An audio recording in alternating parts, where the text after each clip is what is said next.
like I'm floating through the air.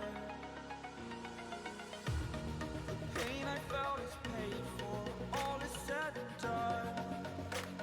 Oh, I am restricted, fixed upon the web. I need to kick the habit that my mind is breathing in. Break out, I've got to see. Spent all my life holding all of it closely. I played it innocent, a feel of discontent. I'm finally facing it all, fearless.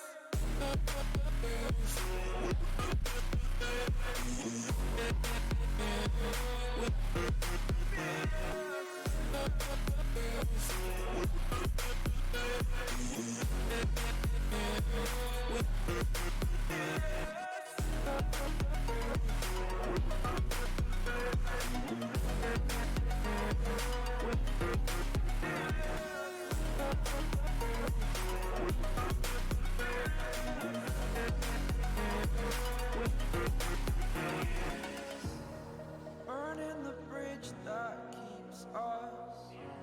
I'm here and I'm feeling fearless. Exaggerated, that's what you assume. The story's over now, I must conclude. I am conflicted, watching where I step still, hanging in the balance. Not the life I want to live, I want to take it all. Standing tall, fear outweighed the person you are. Oh, break out, I've got to see. Spent all my life holding all of it closely. I played it innocent, a feel of discontent. I'm finally facing it all, fearless.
And hello viewers, and welcome to round 2 of the MSR Formula USA 2023 League here at MSR. And what abysmal weather we have today, I have to say. Absolutely torrential rain here at Indianapolis road course. But as always, well, I say as always, sadly missed the last race, but here joined by WMDR Martin. G'day, chap. But yeah, quite a quite a wet race, and I really wasn't expecting out of all the races on the calendar this one to be put as the wet race. I know it's really good and a lot of fun in the dry, but I've never actually seen a wet race around this track before. What sort of outcome do you think people are going to be expecting today, Martin? I mean, I'm expecting at least somewhat, like a certain level of chaos in the first half of the race. At the very least, I mean, we saw continuous chaos during the preseason race at the oval. This track is, of course, with this layout, not entirely an oval, so it'll probably be a bit less chaos, but the rain tends to make up for that, so we'll just have to wait and see how many puddles are going to kill people, how many bouts of understeer are going to kill people, and just how many people are going to kill people, because in the end, it always still comes down to a personal mistake. Now, something I do find quite interesting, I must say, is looking at the prediction of whether people are expecting there to be a safety car or not. Right now, it's a 63% vote that it's going to be, that there is going to be a safety car, compared to the 37% who have voted that there isn't. Now, weirdly enough, that's actually a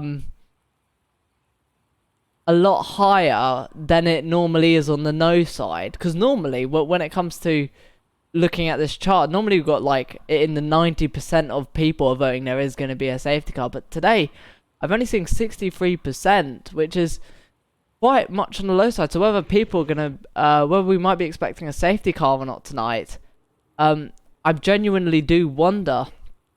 I mean, I honestly think that has more to do with the whole game behind gambling itself rather than any in-race influences, because I think not expecting a safety car in this series is pretty optimistic.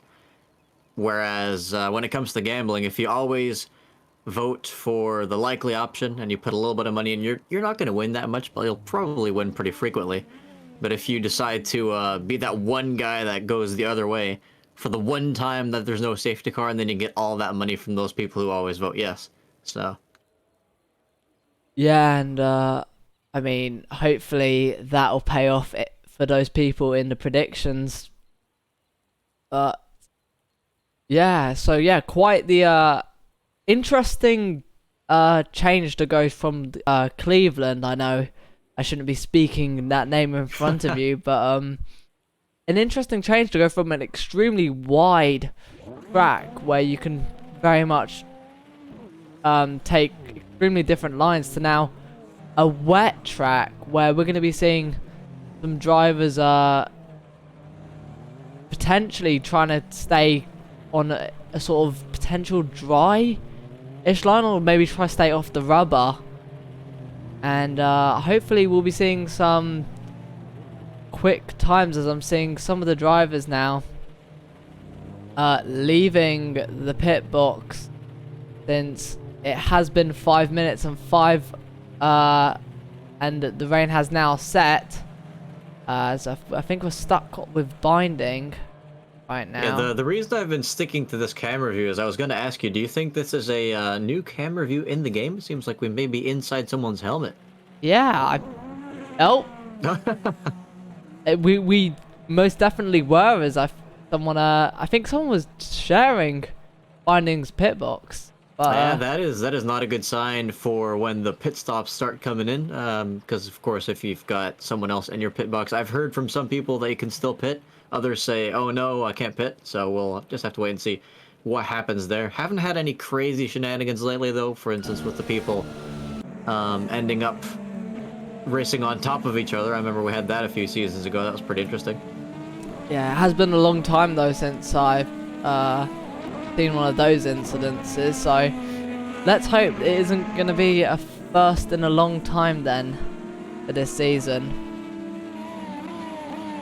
See Jedlin making his way around the course. Making his way downtown. But yeah, so we're gonna have the first, I believe, 13 drivers. I think 14 drivers in the second that going around. So yes, a split quali, just like last race for anyone who wasn't watching. But yeah, a split quali. So a lot of the drivers here, as much as they might be in pole, provisionally in pole, they can very much lose to the people who haven't set their lap times and are currently in the pit lane waiting to waiting to leave and have their go at setting their lap, as we're now seeing some banker laps start to come in. So currently Josh back with a banker lap of 1:44. Definitely going to be seeing some improvements over time, whether these conditions will get worse or whether they might get a bit better. I mean, just look at how slippery that track is already. It looks like if it would freeze, it would turn into one giant icicle. And yeah, let's hope these drivers won't be spinning then off the ice. What's interesting though is, I mean, we've only got half the grid currently out setting laps, yet they're all pretty much in the same part of the track except for one guy. Let's try and find out who that is. There's one person currently going down the second straight. Ultimate K's though getting a lap time of 1:21.1. Cuckoo close behind with a 1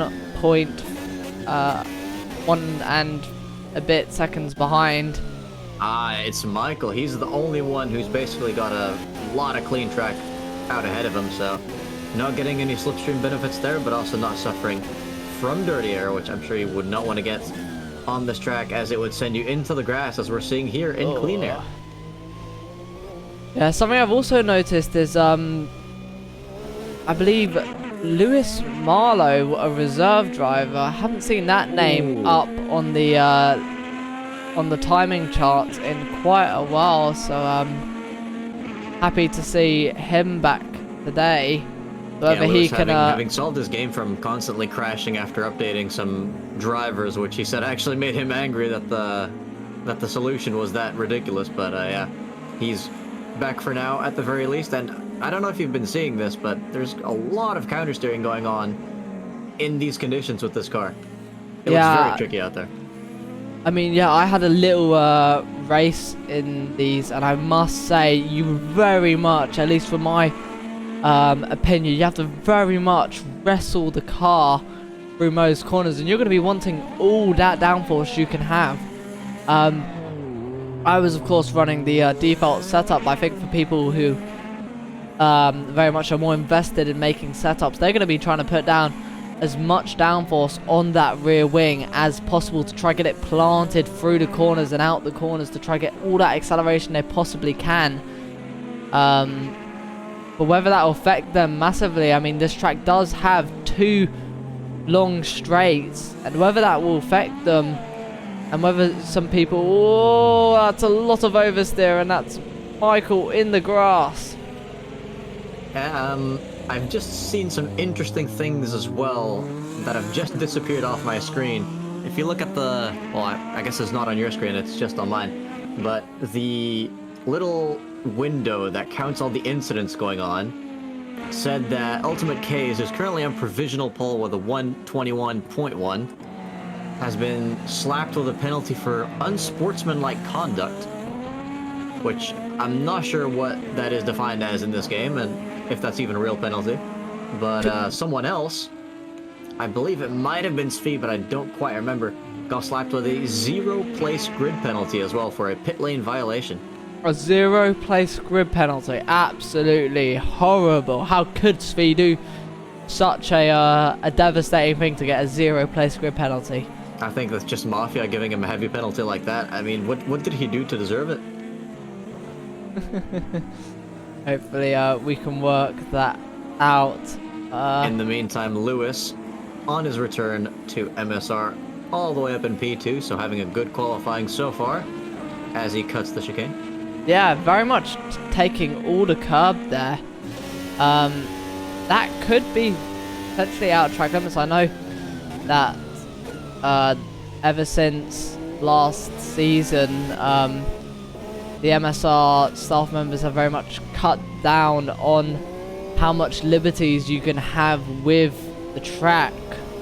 So whether that was a corner cut, as much as the game hasn't maybe identified it as, maybe that was actually a potential corner cut. Also, just looking at this windscreen here, I'm sure in real life the water gets washed off a bit more efficiently than this, right? But is this what the drivers are seeing as well? Because that is a lot of water on the screen, especially in the spray. Yeah, that is, of course, yeah, from experience. Yeah, this is what drivers see, but once you go down the straight, it gets... I thought it would have washed away. No, it gets a bit heavier, weirdly enough. But as soon as you're behind someone in first-person mode, you cannot see a thing. You are completely blind through most corners, and you're going to have to very much pray that either the car behind you doesn't hit you because they can't see you through the spray, and but by that time, you're, rather than actually looking for visual cues, you're going to be looking at the map for the corner, and hopefully that will allow everyone to be safe. Yeah, currently the order as it is Ultimate K's with a 121, almost dead, up in provisional pole with 2 minutes left of his session.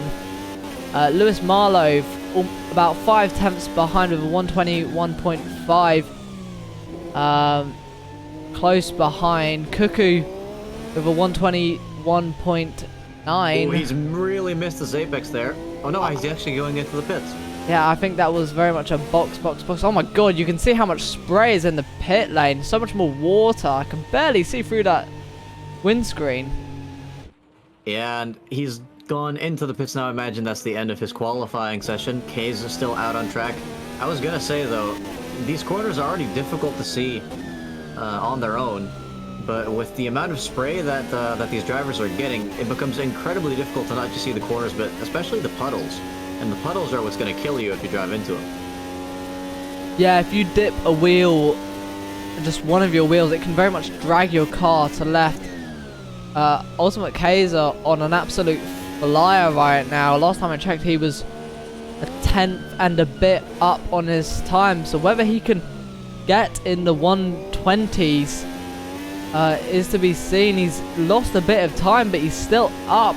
That's enough to put him in the 120s still. He's going to have to try and ace this last sector, and I wonder, can he make it into the 120s? Is it possible? Can he push that car just that extra mile to get that little extra margin of speed which the other group could find as we see him cross the line? Can he secure provisional pole by even more? Yes, he does, and he does get into the 120s. So currently the only driver in the 120s, and hopefully Ultimate K's is wishing he stays there for the second group, as the 10-minute mark has been hit. So all the drivers currently out are going to be on their final runs, and we're going to be seeing an absolute tsunami of cars leave the pit lane again, and hopefully we'll be seeing another close quali between them. No, sorry, I just read the comment from Eddie in the chat saying same penalty was given to Max in Singapore for that zero place grid drop incident. I agree with you there, Eddie. That is an interesting observation indeed. But yeah, it seems like Keza is well set for pole at the moment, but there's quite a few fast drivers still in this second half of the session who have yet to set a lap. And I believe their first laps will be starting in just a moment, as of course you cannot really set a representative time on the in lap. Now, something I wonder is the track gonna be better or worse now? I'm genuinely curious whether we're gonna be seeing maybe some evolution for the better, or maybe, I mean, from this point of view, it looks like it's barely raining. I mean, in some sectors it doesn't look. I mean, from this point of view, it looks like it's absolutely hammering it down. I would hate to see what it would look like in storm conditions, considering I believe this is light weather conditions as it is. Yeah, I mean, I'd have to imagine that it's got to be slightly worse, if anything. Though, theoretically, at the very beginning of the session is when the track is at its best, and that's why they've, of course, made everyone stay in the pits for 5 minutes. But even so, that first lap can often yield some special results. But since we did see a lot of people still improving towards the end, it may well have evened out by now. So unless there's any change in the weather settings for this second part of the session, which I wouldn't imagine there would be, I mean, that would be a bit unfair, I would think that the track should be about the same for these guys, as currently I don't think we have any lap times yet. No, it's just Eddie with his in-lap. It seems like it's registered for him, but not for the other drivers. And just look at those pad inputs as well. He's got a very, very sensitive steering wheel setup. I mean, he's 24 seconds up on his time right now. I mean, Ooh. right now his time is a 2-minute time, so it would be understandable. But going way too hot into the last sector, and that's a flying cone. Where's that going? To the moon and beyond, I'm sure. But yeah, just look at these. These inputs are actually kind of interesting as well, because you can see how extreme they are in corners like these.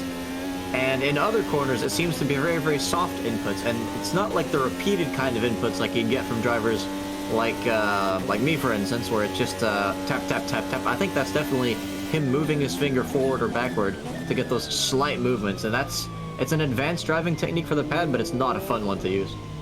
Yeah, something I've just noticed as Eddie takes that first corner is there is a puddle that has been slowly creeping along the track side towards the from the apex. So that is going to be extremely deadly for most of the drivers now who are going to be going on. So I think the track evolution very much is going to be getting worse for all these drivers out on track right now. Yeah, the puddles may well be getting bigger even if the rest of the track stays relatively similar, as current personal bests of the second group are still 1.9 seconds off of Ultimate K's time, so that is very interesting. I wonder if the track is actually this much worse, we may well see some complaints from the drivers in Group 2. Yeah, I wouldn't blame them. It's there definitely was some controversy going into this race of would the drivers in the second group essentially in just look at him drifting in the final corner in a car that's really not built for it. He's adamant on staying in the dirty air of whoever that is ahead. Oh, and still gains on that time. Surprised that lap didn't get validated, pushing his way up into P10. Yeah, it seems like there's some relatively generous track limits there in the final corner at the very least. But yeah, currently P10, 2.8 seconds off of K's. I'm actually pretty shocked to see these gaps.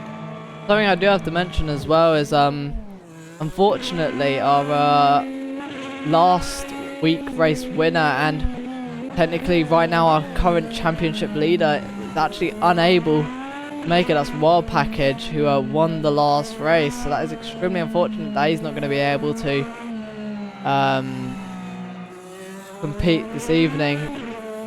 Yeah, that's going to make him rely on some very consistent results for the rounds that they are going to be able to make, which could very well make for an interesting title battle towards the end of the season. Unless, of course, there's other DNFs or DNSs from their rivals, but we're yet to find out who that will be, as we're only really just getting started this season. I mean, something that I have to mention as well is we've got these first 3 races have been so interesting.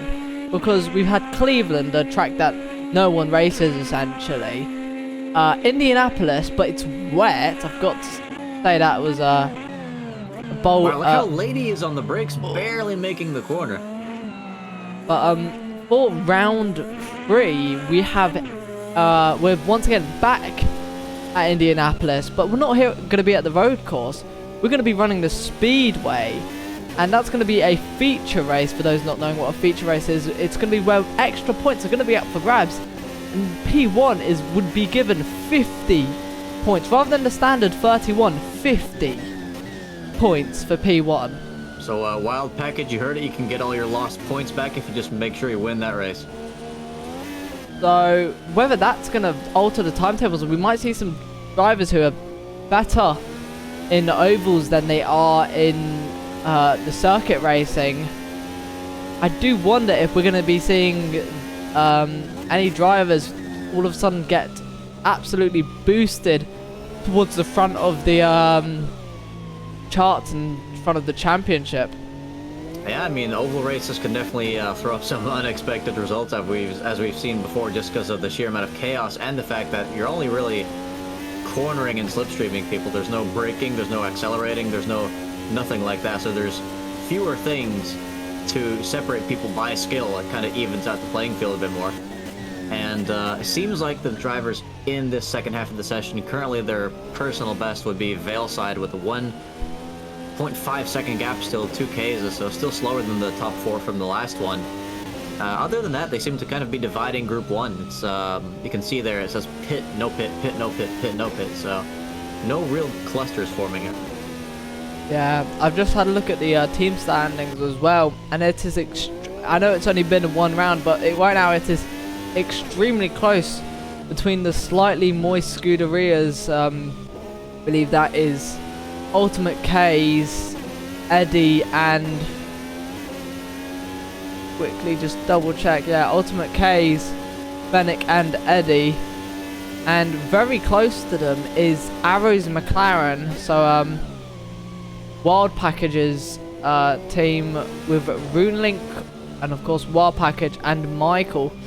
So whether as much as Wild Package might be absent for this race, I do wonder, are we still going to see this championship fight go towards the end of the season, and whether Arrows McLaren can take first in this race and bring it back for the team. I do wonder, as we see Valeside warming up his tyres. I must admit, the tyres must be absolutely freezing in these conditions.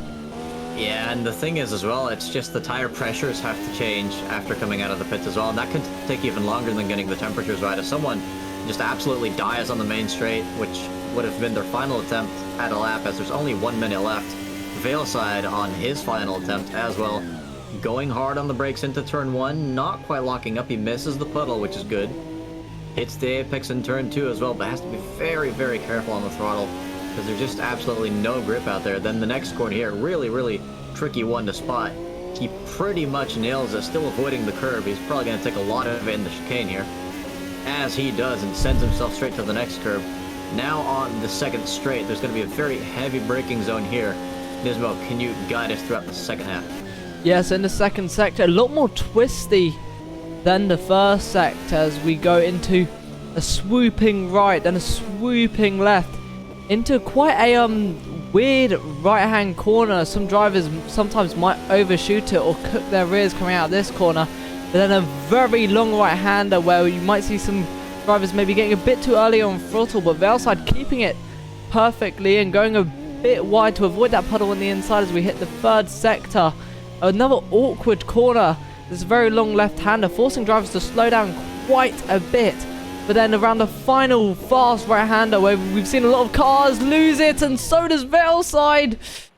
Yeah, it's just that penultimate corner, you're just fighting for traction throughout the entire thing, even after the corner. And then I think he just got taken out by puddles in the final one, because normally with these cars you should have enough downforce to take that easy flat. But when there's just no grip on your tires, then there's just no laps being set, because the tires are what connects all of that aero to the ground after all. Yeah, now on board with Svi in P14, going through Sector 2 now themselves, and yeah, taking some very interesting approaches to these corners. A lot of counter steering, but he is too tense up on his time. Yeah. So now going into the final sector, again, that heavy braking right-hander. He decides to turn in very early, which kind of sends his rear all over the place, but it does enable him to take that corner a bit faster than I think Veilside did. Now this is the most dangerous part of the track at the moment. We'll see how carefully he's on the throttle. Oh! And he spins out in the final corner. There are some deadly puddles on that last corner, I have to say. And, Gotta wonder if that's going to stay the same for the race as well. Some people in the chat saying rigged quali as well, though I have an ad break, so I'm not sure if people can hear me right now. Oh, they can, don't worry. Worry. But, yeah, so Ultimate Case taking pole position. Lewis Marlowe behind by half a second. Very close behind Lewis is Quanicular Cuckoo. Then P4 Eisenshank. P5 Veilside. P6 Tumblehawks. P7 Gillis Homan. P8 Dina. P9 Emil. P10 is Jedlin. P11 is Eddie. P12 Binding. P13 Kunisek. P14 Shad. P15 Fee. P16 Xs. P17 Josh. Joshua and P18 Xavius, and finally, I had to scroll a bit down. P19 Fennec. P20 Trouble. P21 Michael. P22 Ellie, and P23 is Simon.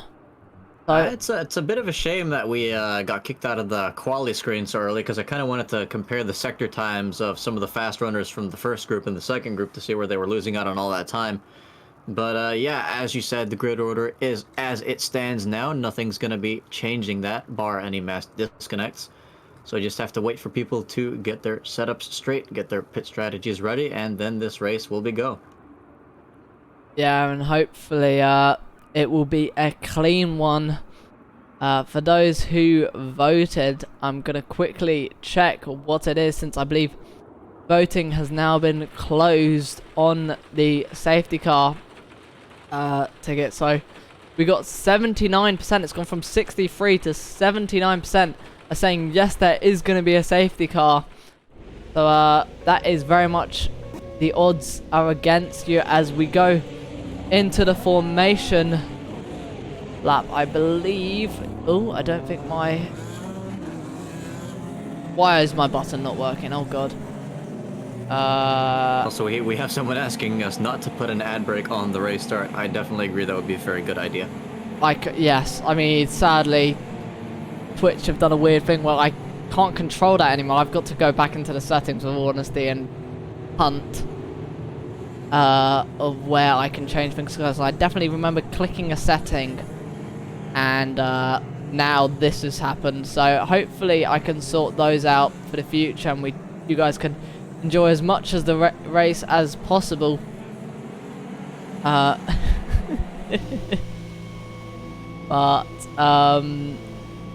yeah, the rain definitely seems to be lighter for the start of this race, though. I don't think there's going to be as much of an issue with the puddles for now, unless the clouds come back early on. I'm not sure what the weather forecast is for today. So the weather forecast is starting with there are 3 weather slots today. We got one, the first weather slot being light rain, the second weather slot being light rain, and the third weather slot being medium rain. So Ooh, okay. Not as heavy as maybe in quali, but the rain is still there and will definitely affect drivers, and whether we're going to be seeing them needed to adapt during the last part of the race and get used to more wet weather on the track. I do hope a lot of drivers can do that. But yeah, a lot nicer than the qualifying, I must admit. Yeah, And, qualifying didn't seem like light rain to me, unless that was just the thing with the lighting going on. But yeah, it's going to be interesting. I mean, if it's going to be light rain continuously with no breaks whatsoever and no sunshine poking through, we may well see these puddles build up even before the medium rain phase.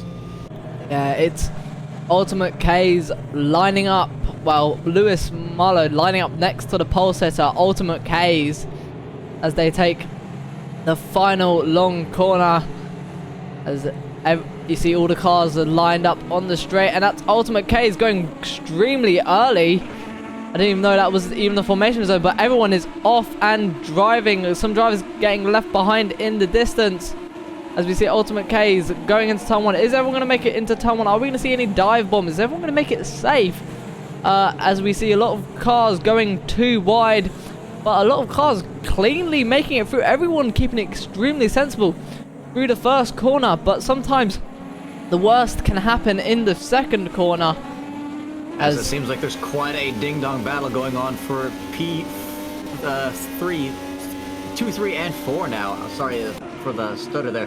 Seems like Keza is definitely going to be getting away now, but actually no, they were closer in the chicane. I guess they just got different top speeds because that really kind of spread out a bit. Yeah, everyone going through cleanly in the first corner. I think we do have someone stranded in that 90-degree left-hander though. I'm not sure who that would be, as there is some more side-by-side action going on. Looks like that would be someone going off the track. That is trouble. He's been punted off. Yeah, but I believe, yeah, one of their good mates, Ellie, as well. Not going to be too happy about that, but at least he didn't spin and was able to recover that car back onto the tarmac. I know that the grass is going to be as slippery as can be and extremely muddy. Be a lot of drivers. What? Emil taking very much all the track limit to try and get the run on Dina up ahead, and whether Dina can defend this P8 position, I do wonder. You can see Emil gaining quite a bit, and you can see that inside puddle has vanished, so a lot of drivers are maybe going to have to adapt to taking a tighter line now. But Emil getting all over the back of Dina. Dina making a small mistake, going a bit wide, and Emil gets that ever so closer, coming down the main straight. Can Emil tuck into that slipstream? Can he pressure Dina into a mistake? Dina goes defensive. Going into the next corner, they're ever so close, but Emil can't make the move around the outside and has to stay behind. But they've got Eddie and that slightly moist Scuderia behind, looking for a move on them, so they might have to try and push this move and push Dina to let him by, otherwise Eddie might end up getting them both. Yeah, it seems like they both kind of got compromised there. I believe it was Dina getting compromised by his own mistake in the previous corner, and then Emil just getting compromised because Dina was in the way, which then, of course, put Eddie right on their behinds. And when you're on a straight like that, that is going to be an ideal overtaking opportunity to get multiple cars at once. But into the first corner now, it's going to be very difficult to send anything down the inside because there's just no braking power with these conditions. As you see, no one going for any risks there, although there is Emil going for an overtake. He's and Eddie early on the brakes though. Oh, and he's got the move down the inside. Ooh. Dina, I believe, leaving the room, but not able to get that launch off the corner he might have been expecting, and Emil making it look so easy there. Yeah, I mean, apologies for the early braking accusation. It seemed more like Dina was a little bit too late on the brakes, as there's now a move right ahead between these two drivers. I believe that is Homan and Valeside for P6. Yeah, Homan looked to try and do the switch back to get that P6 position back, but it looks like Valeside might be trying to defend that with all his might. Someone that I've just noticed who's creeped up as well is Eisenshank, has made it into P2, which is quite that must mean Lewis has made a mistake, because that gap was about 1 second to Keza. It's now 2. Yeah, so yeah, somewhere down the line, Lewis has probably made a mistake, because I remember, yeah, as you said, him being extremely close, and hopefully that hasn't worn his tires out and done too much damage. I know from some drivers' experience that this light rain actually doesn't help too much with these wet compound tires, because they have a weird tendency in this light rain to overheat. Oh, and that's someone spinning into the wall. Oh, that's Ellie. Ellie going backwards down the main straight. Are they reversing? Oh, okay, we've got them facing the right way once again. I hope that car's not too damaged, but that could not have been good for their race. Especially just missing the pit lane like that. That's going to be a very torturous lap with a broken car. I must say, that was a very smooth recovery, though, putting it in reverse and then twisting it around in these wet weather conditions. True. But as seems their teammate is now hunting down Michael for P21. I'm just quickly gonna take another look up the order, make sure I'm not missing out on anything crazy. Now seems like these guys are the closest at the moment, so it looks like he's going for the inside, but then he fakes a move to the outside. Is he going to be able to hold it? No, he's gone off and he's accidentally caused himself to make a mistake, and he's spinning off the grass. He's accelerated a bit too much. No! That is pretty close to the wall, too. Yeah, that is what you do not want to do. What you don't want to do in these kinds of conditions. You just start sliding, and as soon as you hit the throttle to maybe flick spin your car or whatever, you just get sent who knows how many meters away as he decides to cut that corner to regain, I guess, half a second of that lost 20 seconds. But yeah, currently in last place after that. Ellie has managed to overtake him. I'll just quickly stick around with Ellie to see if they're going to go into the pits or not. It looks like they're sticking it out for another lap. Alright, well, I guess that may have been fortunate contact with the wall there. If you hit it at certain angles, your car won't be very damaged, if at all damaged, so Ellie having some good luck there. Simon, their teammate, still just ahead of them, hunting down Chad for P20. Yeah, let's hope we can lock on some good battles, as yeah, Simon getting ever so close to Chad, and that's definitely going to be a battle we're going to have to keep our eye on over the course of these next couple laps. I can't believe this is the same sort of conditions. You can just see there's basically a dry line forming at this point in the race. I mean, when you've got about 23 cars, very, very heavy cars that throw a lot of water into the air, all going on the same line, it's fairly understandable. As you can see, yeah, people going onto this more wet patch here to try and keep these tires cold enough.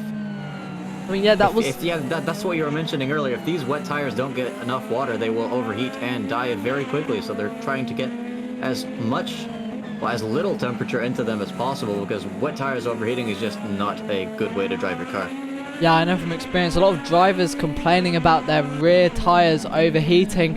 And for those fast, long right-handers, where you're going to be needing all that rear grip to keep the car planted, you could easily end up like Ellie, facing backwards on the main straight. It seems Ellie has dropped back down to last place. Not sure how that happened, but yeah, speak of the devil, what battle were we on just a second ago? I believe that was, yeah, Binding right on the back of Fennec at the moment.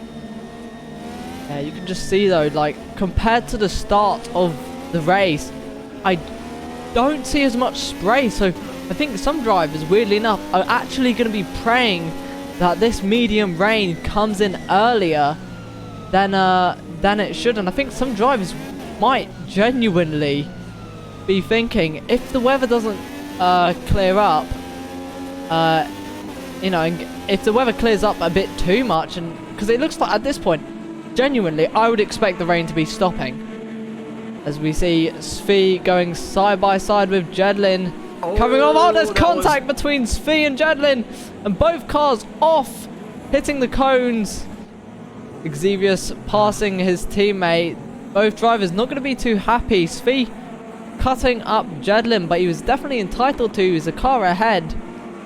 I mean, he was entitled to, but is that really a move you're supposed to be doing in the wet? I mean, that's you pull ahead of another driver on a straight right before the braking zone, then slam on your brakes as you have to brake a little earlier for that corner because it's in the wet, and then of course it's the responsibility of the driver behind to avoid you. But then again, a late move like that is just not a bright idea, even if you're in the right.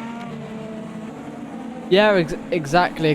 I mean, it was a textbook move until the contact, I have to say, and I do believe there is gonna be a potential ticket for that. Because I've seen, as that looks like Kunishek going off into the grass there, yeah, but doing a safe rejoin, which is always good to see. Although that's 3 wide in that corner. And that is Svi spinning out. Half spin, but yeah. He's going to be dropping even further down the field. Which puts him behind Jedlin once again, so we may well see those two drivers fighting a bit later on in this race. Yeah, though, currently Ultimate K's 2 seconds ahead of Eisenstank. So not as big margins as we saw last race, where Wild Package was about 36 seconds ahead of the entire pack. But still kind of close between all the drivers currently. Yeah, that makes you wonder if the pace up front is just that equal, or if some people are trying to potentially save tires, maybe have one pit stop less than the others. I'm not sure. Do the drivers have to pit for extra fuel in these races?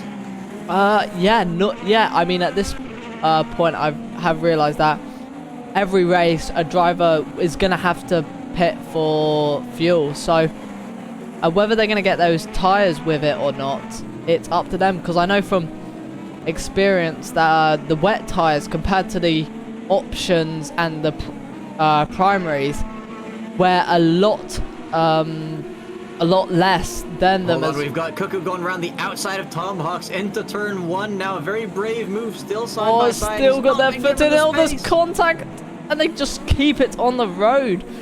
I'm interested to think who is entitled to space there, because Cuckoo definitely looked as if they had their nose in, but Tomahawk's just cutting the nose off and turning in. So I don't know who would have been at fault there, but it doesn't matter because it's left them compromised to Veilside behind, as Veilside looking for that move down the inside and getting it done.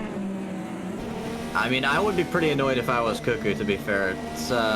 It was a nice move around the outside, and then you just get run out of road like that, especially when you are partially alongside, and then lose a position because of it.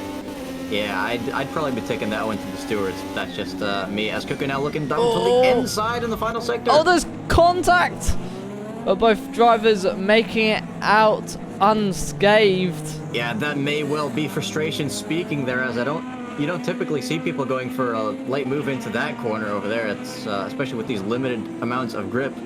And keep in mind, any level of contact can damage these cars. High downforce cars are very susceptible to that kind of stuff, which will cost you performance in time. Now, it seems like the gap up front is still pretty much the same. So let's go and take a bit of a look down the field as Kunishek is chasing down Binding after flying off the track earlier. Whether Kunishek can get back into that rhythm, it's to be seen when overtaking Binding. As he looks down the inside, he's got his car up. Where's Binding? There he is.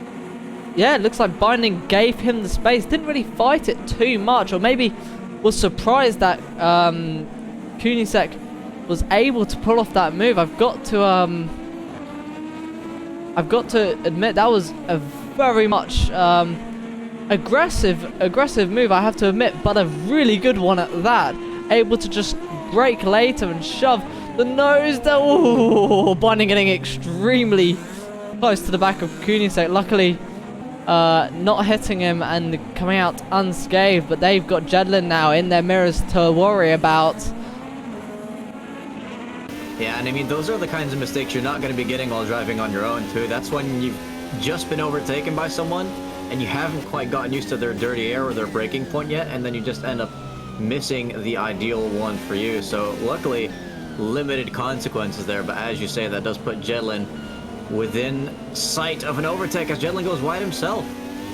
Now, something I've just noticed, just by watching on board with Jedlin, do you notice how little spray there is?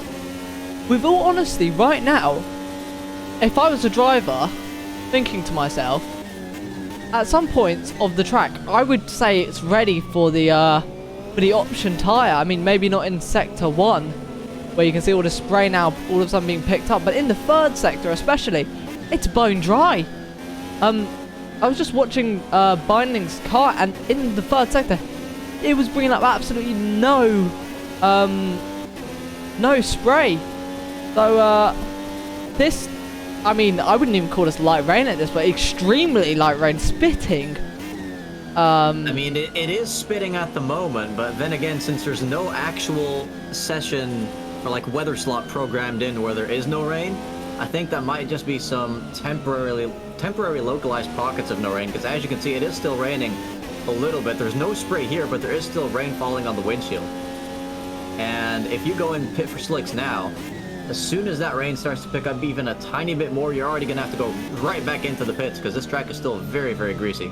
I think a lot of drivers are going to be on management mode, trying to save their rear tyres as much as they physically can. You can see drivers going off the racing line and to the right to try and stay. Ooh! What a save by Svi, as you could actually hear him letting go of the throttle in order to not have this car absolutely die on lap 13. Yeah, As he looks luckily, to fight another day for P16. not doing what he did in quali. Yeah, you can just see though in sector 1, it looks as if the rain is there, and you can see it looks as if it's actually picked up in sector 1. But I mean, it's been pretty heavy in sector 1, except for on the main straight. That's really where it's been very, very dry, and we've been seeing people kind of pull onto a different line. This straight seems to be relatively light as well with the water distribution. yeah, but I guess we will see whether Hold on, Tamba is right on the back of Lewis now for P3. Lewis has been slowly kind of losing touch with the top two, and is kind of falling into the clutches now of the drivers behind him, which would be an entire group of people actually. You've got Tamba 9 seconds, Veilside just one further behind, Cuckoo another one further behind, and then the pair of Homan and Eddie. So if Lewis makes any kind of mistake, there'll be a whole pack of cars ready to overtake him. I do have to give it to Lewis though, very much not even knowing if he was able to make today's race until yesterday. And he's driving this car like he's been driving it in the pre-season and very much been practicing it for quite a while, being up in the top group, showing that he's still got that pace that he had from those seasons ago.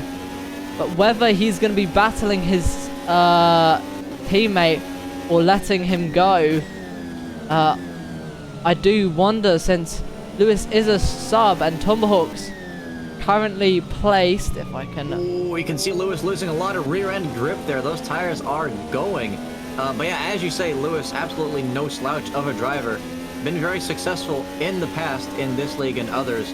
Just usually not as fortunate in the races as he is in qualifying. So we're going to see if he can defend this P3 from the onslaught of Tomahawks. No, he just lets him go. I was going to say, I did see a little bit of a flash of that rear light to maybe say, hey, I'm not properly battling in this league. I'm a sub. You're one of the main drivers of this team. I think you should, rather than us battle and leave us both compromised to the cars behind, I'll let you go. But the cars behind, though, in a battle of their own.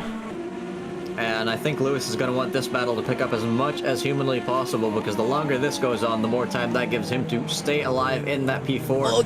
As it looks like Common sends it a bit too deep and gets some contact from Veilside, actually. Where did Eddie come from, though? Eddie able to just pick up the pieces and hold it all the way around the outside and undercut basically both of them, as they're almost both too wide going into this corner. Can Veilside do what Eddie did, going into the third last corner?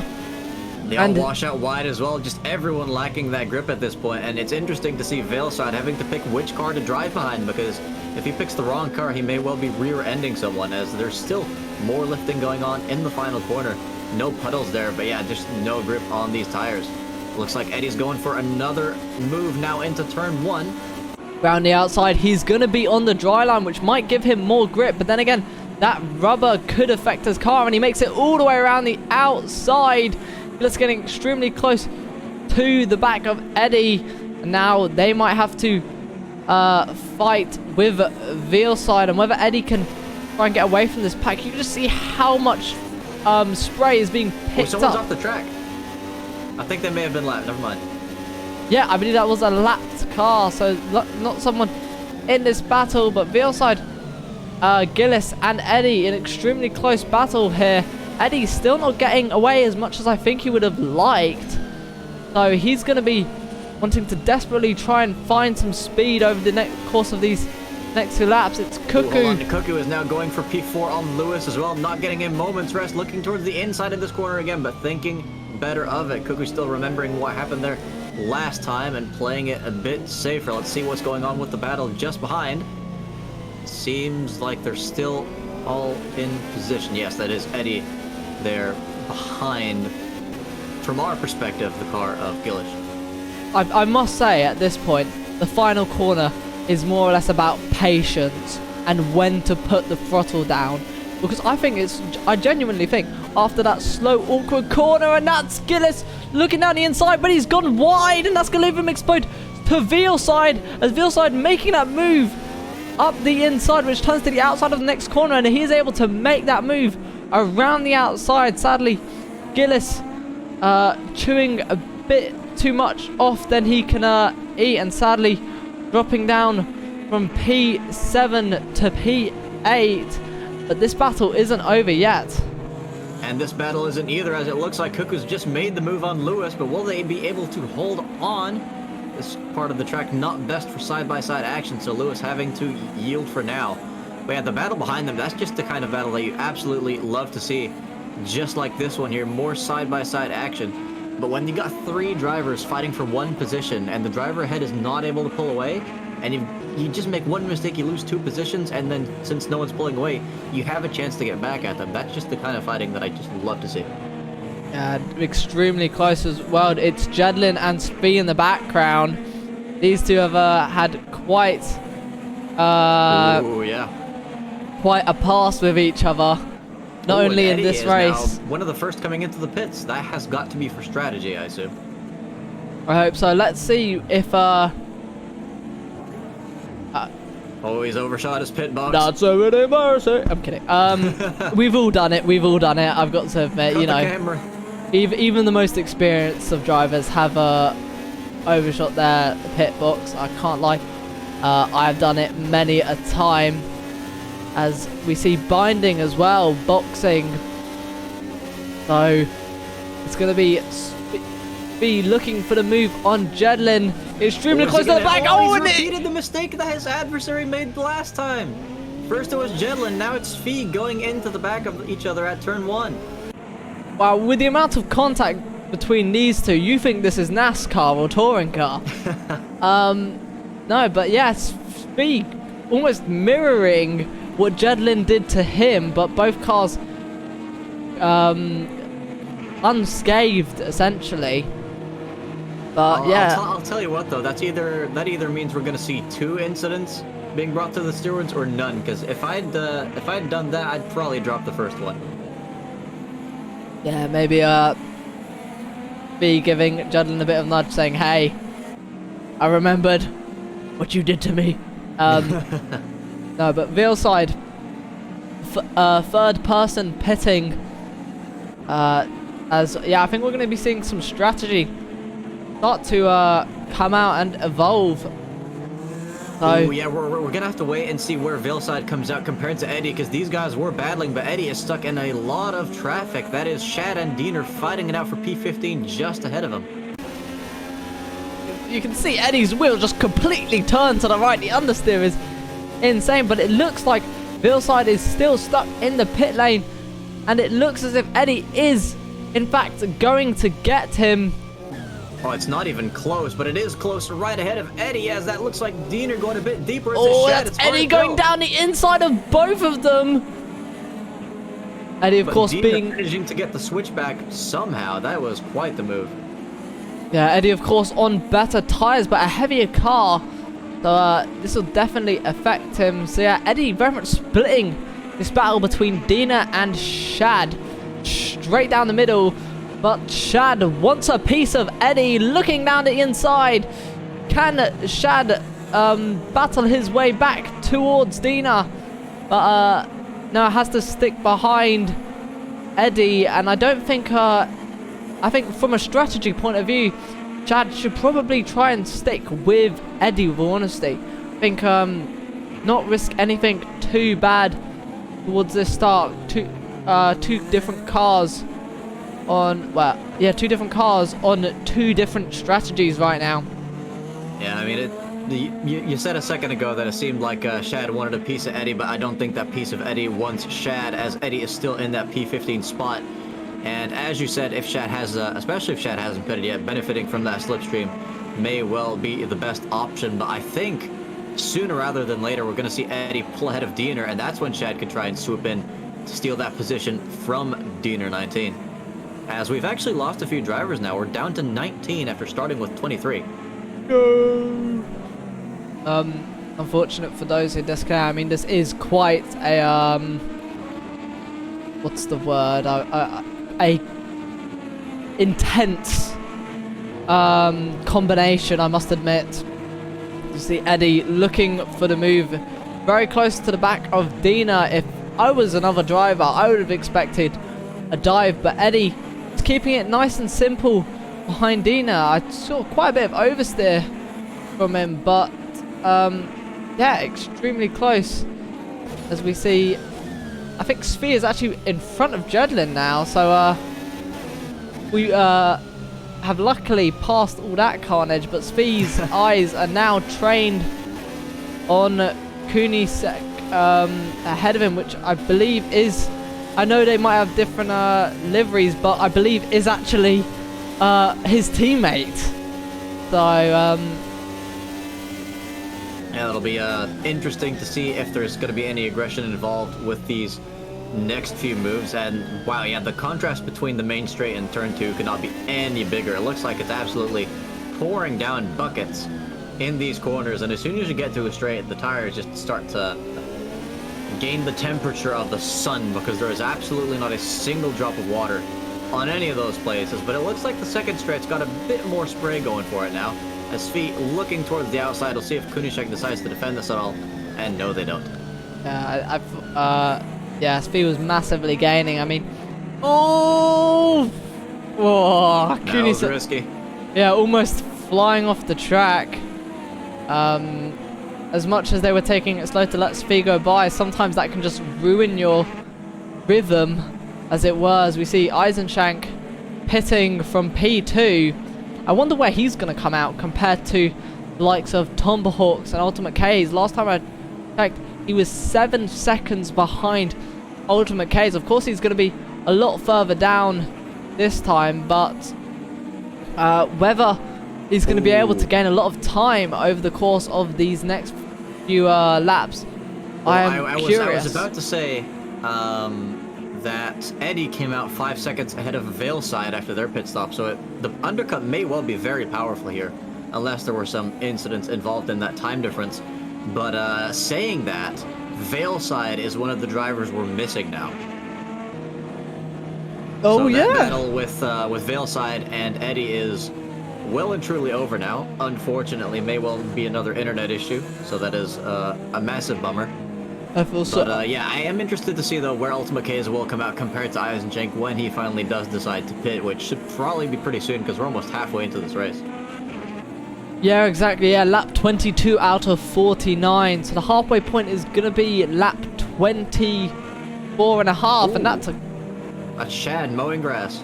Yeah, trying to impersonate Valtteri Bottas. We're not at Austria, Shad, but that is going to cause him to have some muddy wheels. As you can see, it looks like he's picking up all the dirt and stuff.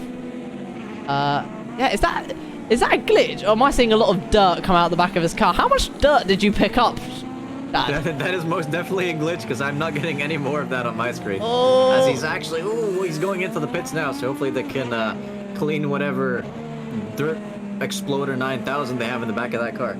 Yeah, that was, yeah, Shad's car clearly had a curry night there. But, yeah, Fennec leaving the pit lane. I wonder where he's going to come out. But Jedlin is getting ever so close to Kunisek ahead. As Keza is now in the pits as well. Oh, so the race leader, Boxing now, is, I believe, going to be covering off whoever's behind them. Not going to be able to cover off Eisenshank, but I do wonder, has he made a big enough gap to be able to just cover him off anyways? But we have our new leader of Tomahawks, not in that P1, but leading the race. Yeah, new leader for the first time this race. And Eisenshank is well behind. That is not played out well for him at all. You said he was about 7 seconds behind Kaiser, right? Yeah, 7 seconds if I remember already in turn 1. That is I would have, as you said earlier, I would have expected the undercut to be so powerful. and it doesn't seem it's well, worked. No, Eisenchenk just had an absolute shocker. His last lap was a 127. Lap before that, a 135. So that might have been the lap where he came out of the pits, but still, that is horrendous times from Eisenchenk. So maybe he was impeded or he had some kind of spin. As Cuckoo coming out right behind, but it seems they may have had some issues exiting the pits as well. But yeah, this is going to be interesting fight now. Lewis versus Cuckoo. Cuckoo, of course, getting past Lewis earlier, but maybe on a fresh set of tires.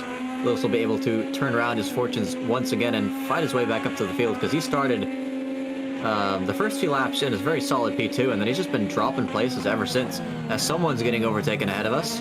That is Eisenchenk again. What is wrong with his car? I believe that is a back marker, but still though, his car, yeah, not going to where he wants it to currently be. Maybe trying to get used to the new tires, new fuel air. But I have to mention this battle between Lewis and Cuckoo. Oh, and that's Eisenchenk. No, there goes Eisenchenk. His car is just not working. He's down to P8 now. I imagine he might try and pit again, maybe not. No, he's staying out, but his race it's done for if this keeps happening. Yeah. Now, Tomba, Emil, and Xavius all in the pits now, as you said. Something I have to mention between the battle between Lewis and Cuckoo. I think Lewis very much having better sprint race qualities, but when it comes to, I think, long term, I think he's not going to be as good as managing his tyres as Cuckoo. We might see a battle unfold where we might see Lewis overtake Cuckoo. I think eventually, towards the end sort of stage or lifetime of the tyre, we might see Cuckoo bring it back. And whether we're going to be seeing that battle unfold is all up to Lewis, and whether he can bring that car, whether he can have that confidence. I think he's already starting to lose time to Cuckoo, so that's already not looking good for him. Eddie, though, gaining lots of time on Eisenchenk with that absolute dog of a car. You'd almost think he's on the wrong tire with how slow he's going. Yeah, I mean, look, wait, I thought I saw a bit of red on Eisenschenk's tires. I'm hoping that isn't right, because that means he's on the options. I think that might have just been my eyes playing tricks. I'll take another look at that right after this battle, because it seems like Emil's trying to eye up a move on Fennec for P7. Previous lap, though, a 130, so I imagine that's Emil just having come from the pits, and Fennec maybe still being on old tires? Or was Fennec one of the first drivers to pit? I can't quite remember. I believe Fennec has already pit. So Emil might be on better tires, as you said. So Emil going to be looking for a move down the inside. He goes, and is that going to be a move complete, or is Fennec going to be able to get the switchbacks? Fennec on the outside. They leave each other space, but that's going to be the inside for the next corner. There's going to be clean. Emil having to wait behind another lap. I'm going to admit, amazing defending. As you said, an amazing clean defending from Fennec. But it's going to be Emil back on the attack, coming down the main straight here. And is Fennec going to be able to hold his nose in? Emil braking later and able to just cross over Fennec's nose and keep it in front. An absolutely sound move by Emil there. Whoa, very close battle between Lewis and Gillis. Right now, Lewis in P3, so the battle for the podium. Yeah, and Gillis has just come out of the pits too, so those tires could not possibly be any fresher. Just want to mention as well, I don't think Fennec had any sort of business being in that position with the pace his tires currently have, but that was a masterful defense, so hopefully he'll be able to use more of those skills protecting his current position, P8, as it does seem like Lewis is just fighting for dear life here. There's still half the race to go. There's no way he's holding on to this P3. Yeah, but he's probably going to have some fun defending it, as Gillis is all up in the slipstream. You can just see how much confidence Gillis has. Even with this spray in front of him, he's able to just know and feel the accelerator of the car and know when the tires are spinning and when they're not. I haven't seen him do a proper oversteer in a long time. You can just see how smooth he is with the wheel. I've got to admit, this is very nice work by Gillis, but whether as he gets there's some oversteer. bit of oversteer, but I do wonder if he's able to, because Lewis, funny enough, has actually gained a bit of a gap, not that big. Oh! Sends a little bit deep there, but yeah, I mean, if you're not getting any oversteer in these cars, then you're definitely not pushing hard enough. So I think the minor corrections you see there are definitely necessary, because you just got to get on the power as early as possible when the grip allows it. And it definitely seems like even in the final corner now, there's practically no water left. So that is going to... The drivers are really going to have to change their lines into that corner as the race approaches its end with the other weather slots. But yeah, I think Lewis sending it a bit too deep there into turn 2. Well, into turn 1 now, turning into turn 2. And just all the water is just congregating around here. Yeah, exactly. And it's going to be getting heavier and heavier as it goes on. We're going to be expecting that medium rain to start chipping in now as we've hit sort of the final weather slot. Already noticing that the track is starting to get a bit more wetter, and where we were originally seeing a dry line, you can now see it's getting a bit more slippier, a little wet. Something I've also noticed between these two drivers is the difference in line through that one corner there. Lewis optimizing a very late apex and get us going for a very sharp one. So whether that will benefit either driver, they're extremely close and normally equal coming out of that corner. But Gillis is extremely close to the back of Lewis. Is he going to be able to put the pressure on? Is he going to be able to send it up the inside in turn 1? Lewis seems to have the straight line, massive straight line speed. I think he's initiated his push to pass to keep. Yeah, it definitely seems like it, as under braking, it's getting very close, just inches away from slamming into the back of Lewis there. I think that this kind of late apex style of Lewis in these cars may be what's costing him that pace, because when you're scrubbing your tires that much, you're just causing a lot of extra tire wear. And when you're driving like Gillish here, you're barely touching the wheel, you're not really steering that much, you're steering very early, not putting any stress into the tires. You're going to have a lot more pace towards the end of this race, no matter how fast you are driving. So yeah, that is something to keep in mind when driving these kinds of cars. And it seems like the pace between these top 4 excluding Ks, they're all going around flat 20s, except for Lewis setting a actually that doesn't make a whole lot of sense now, does it? Because Gillish has been the same distance behind Lewis for the past few laps now, yet it says Lewis was 7/10 slower on the previous lap. I mean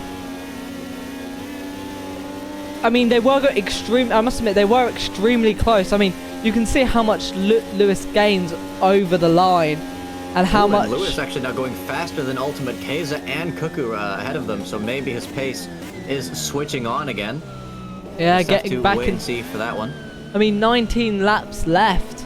If he's been saving his tires up to this point, and in a way understanding when he needs to go, when he needs to put the pressure on, we could potentially see him stay in that P3 position, defend it from Gillis, but maybe even look forward to that P2 position with Cuckoo. And for a sub driver to get a P2 or even a podium position, that is absolutely remarkable to see. That is for sure. And in the meantime, it seems like most drivers, well, there's a little bit of a group going on here. This is still that entire group right behind Lewis. So that fight, despite the pit stops, has still not ended. You got Gillish, Eisenschenk, and Eddie all within smelling distance of Lewis, who does seem to be catching up to Cuckoo ever so slightly. We're gonna have to wait and see if that delta goes down again on this lap as they approach the final few corners. But it seems like Gillish once again very, very close to Lewis. Fight going on between Jedlin and Exus for P12 as well, though, as Jedlin goes a little bit too wide there.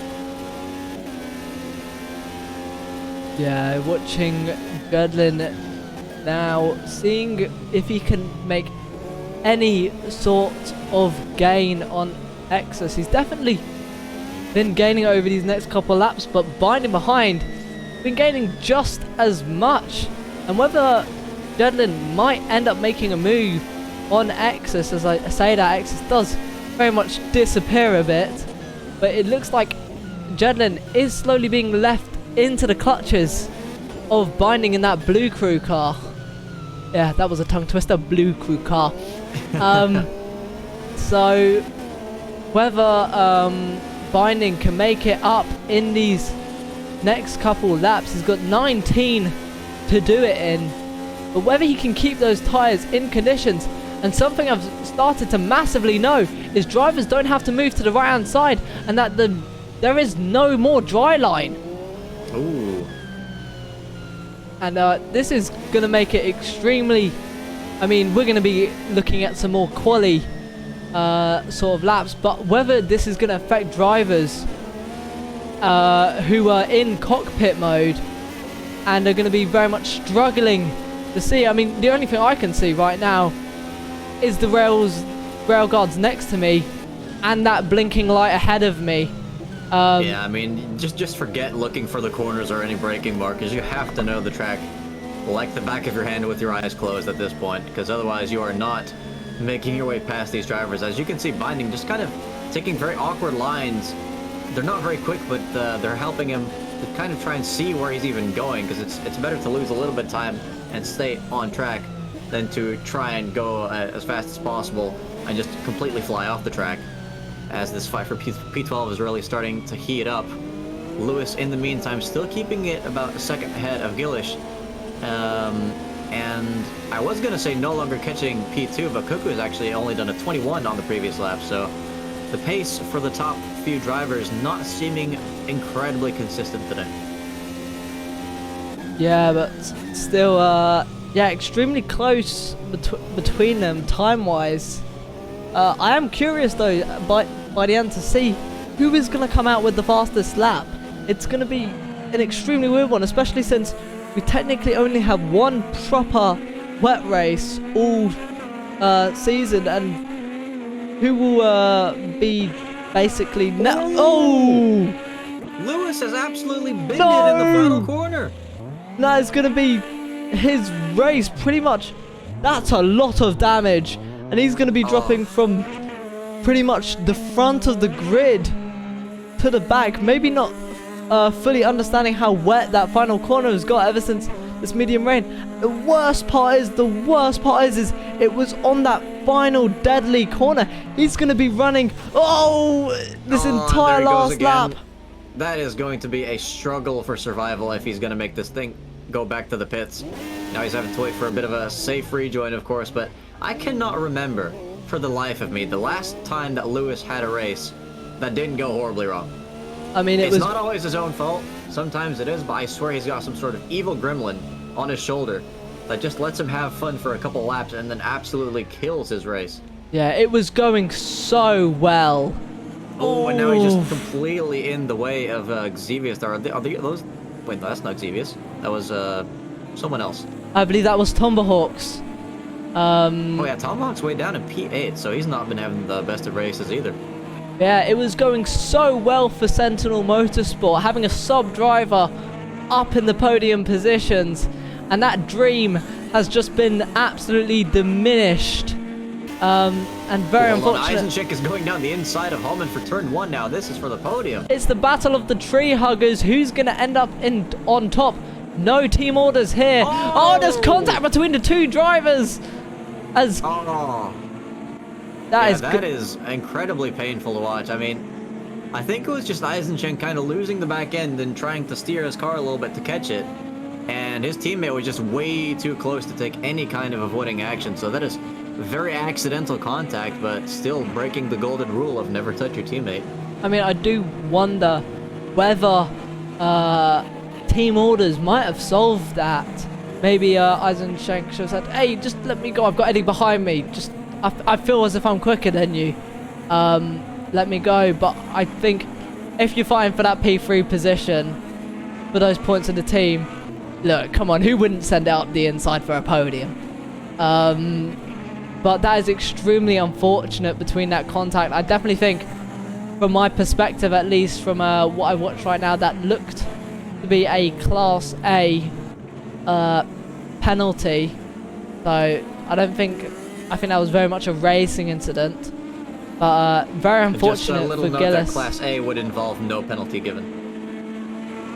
Yeah, exactly. So whether we're going to see any moves, though, we got 15 laps left of the race, and so much has happened within these last 4. Oh, and that's... more is happening. That is Eddie spinning out. He's down to P5 again, so that puts Team Treehookers back in positions 3 and 4. Eddie's going to be kicking himself over that, as it seems Lewis has retired after reaching the pit lane, so unfortunate for him to once again have his race end prematurely.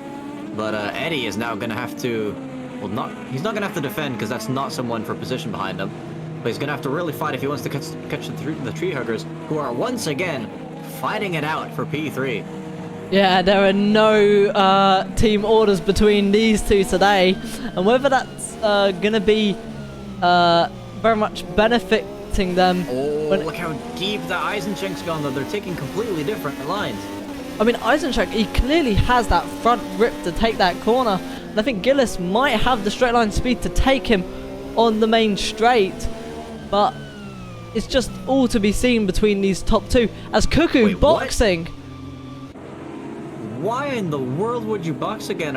Is this for fuel? This better not be for tires. I do mean. not see any damage on that car, and I hope there isn't any. But yeah, this looks to be a lot of people boxing.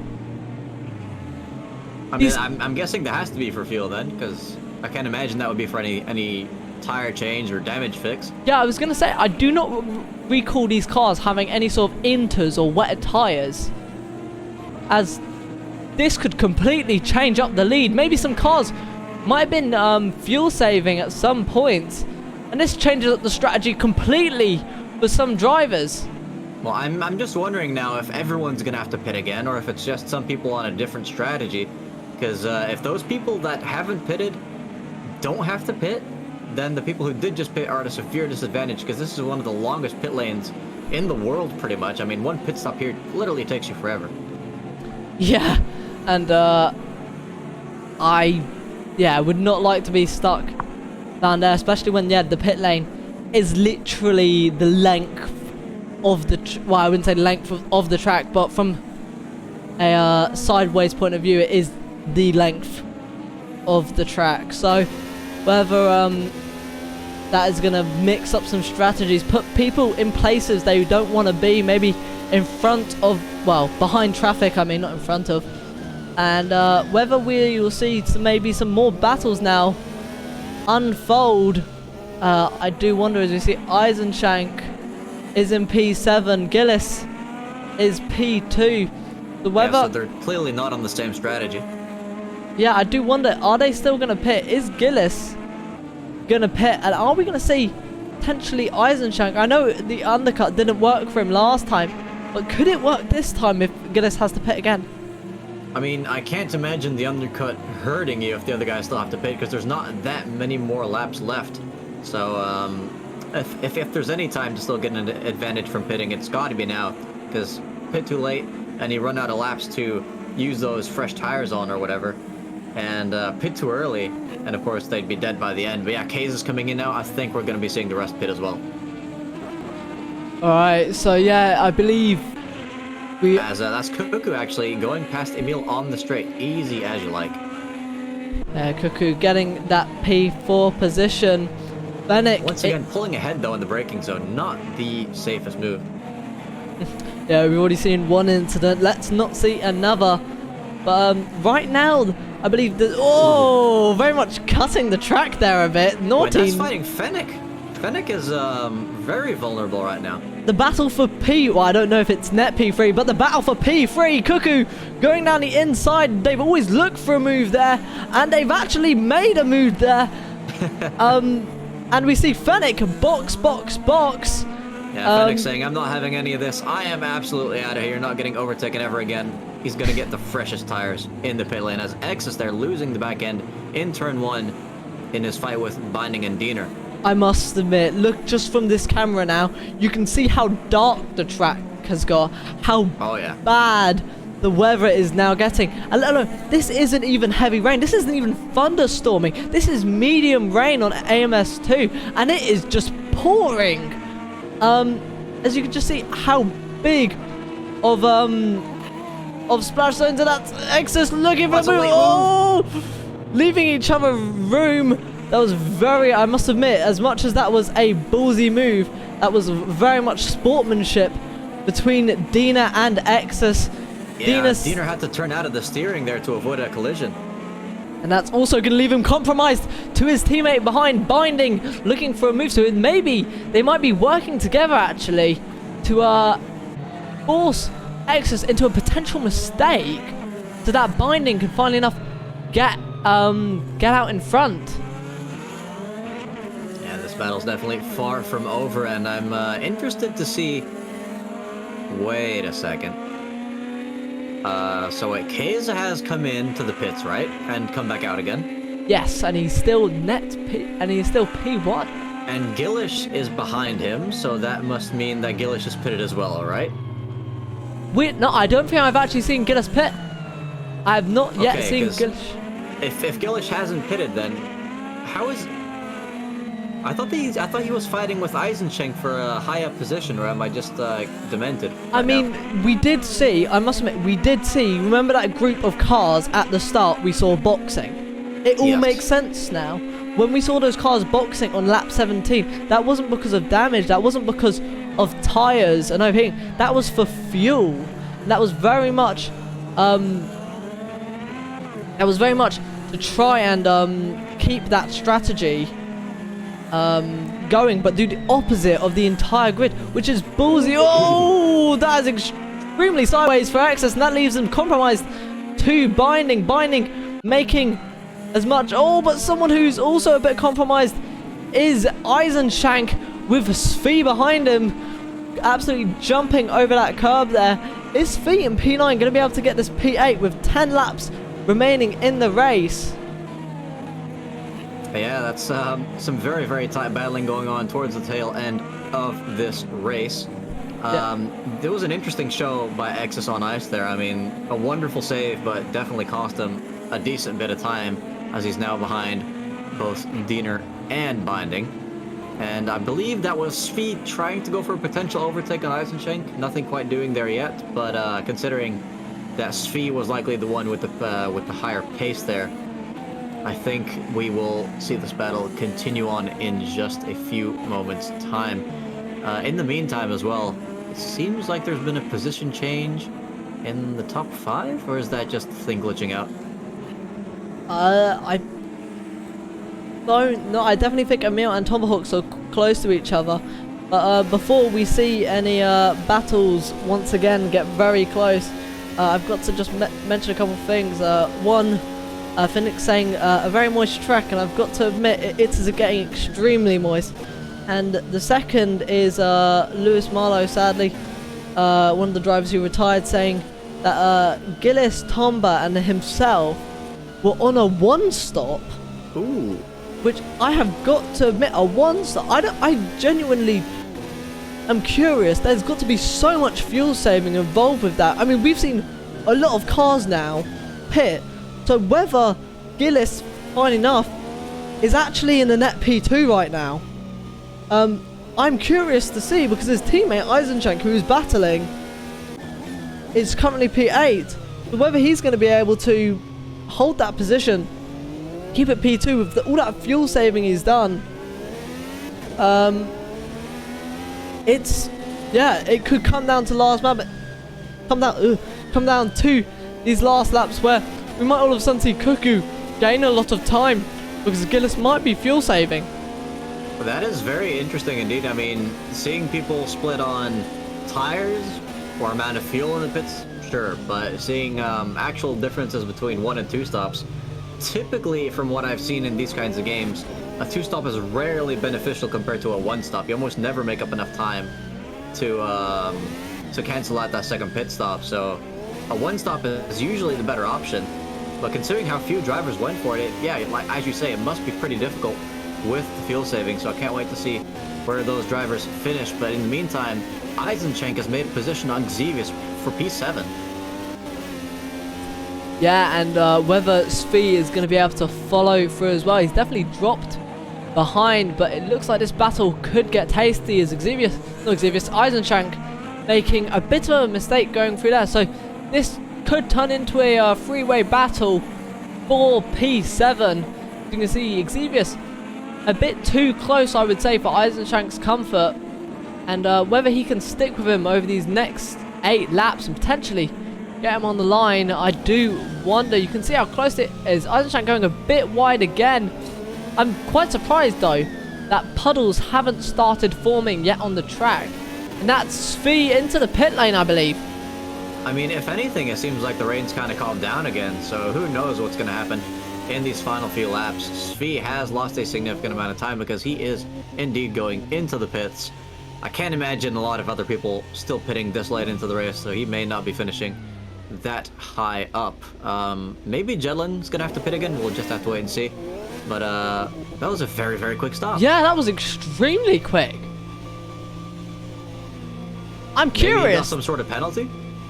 No. It would have been, if it was a drive-through, he wouldn't have stopped. That Is there no stop and go in this game? No, it's just a drive-through. I'm curious. Maybe, do you think he's done a Ferrari? I mean, I sure hope not, because that would be a little bit embarrassing, but I remember him struggling last race with putting actually fuel in the car. And that's Eddie down the inside of Emil. Does he solidify the move? Getting ahead of him and back into P5 is that was very Eddie. late move too. Wow, I mean, you really have, like, being Emil, you have to be very, very much on your guard for that kind of move, because once the driver behind is committed to it, they have no way of changing their line, changing their braking point. As the driver ahead, you are the only one who can still prevent an accident from happening, but got ahead it to Eddie, not overshooting the corner whatsoever, leaving plenty of space, and Emil just did not have an answer ready for him, so that is Eddie up to P5. That is a lapped car. Okay. Got a bit scared. Like, hang on a second. Yeah. But Exus has lost quite a bit of time since that fight with Binding and Diener. Yeah, some more news in as well that the cars, funny enough, can only do 23.5 laps on fuel. So if you're going for a one stop, you're going to be looking at only 47 laps, which is where I think we're going to be seeing some drivers do some fuel saving rather than going some full speed, and we might see those drivers who were fuel saving right now who are a bit ahead than we thought. And that's a sideways. Is that Dino? I think that was Dean. No, that's Svi. No, that is Kunishek running into Svi, who just lost his car completely in turn 1. That seems to have really, well, I was going to say it killed Kunishek's car, but I think it's just kind of slowed down to let other drivers through, as Svi has come back from a safari in the gravel somehow. Yeah, and something I'm noticing now, if you look on the track, that's Svi. Come on, keep it straight, there you go. What a save. But you can just see, you mentioned earlier how it was light rain. That's what I love about AMS2. The rain isn't just concentrated. It is very much a variable. I mean, it stopped raining for one point, and now it's gone back to this torrential rain, and I've started noticing puddles forming, which could very much change the course of how drivers completely drive this race. So whether we're going to be seeing some more spinalas, I do wonder, because some drivers might not realize, especially into turn 1, that big puddle on the inside is slowly going to be creeping out, and whether it's going to catch these drivers in the last 6 laps off guard, I genuinely am curious to see, and whether we're going to be seeing some more cars not facing the right way. It's all in the drivers right now to try and keep their car facing forward and ahead of their opponents. I'll tell you who else is facing forward right now. That would be Eddie, who on his previous lap set a 21.6, which is significantly faster than Tomahawk's right ahead. That gap is coming down very quickly, although on their previous laps he set practically an identical lap to Tomahawk's. And yeah, speaking about those puddles as well, you saw Svi lose it on the outside, but if you try and avoid that and go on the inside, you're going to get murdered by the biggest puddle on the track as well. So it's a bit of a lose-lose situation in turn 1 at the moment. Yeah, extremely. I mean, you can just see the puddles going into the chicane. They're absolutely everywhere. And we're going to be seeing some drivers wrestling the cars, even down the straights at this point, because aquaplaning is just going to cause serious damage.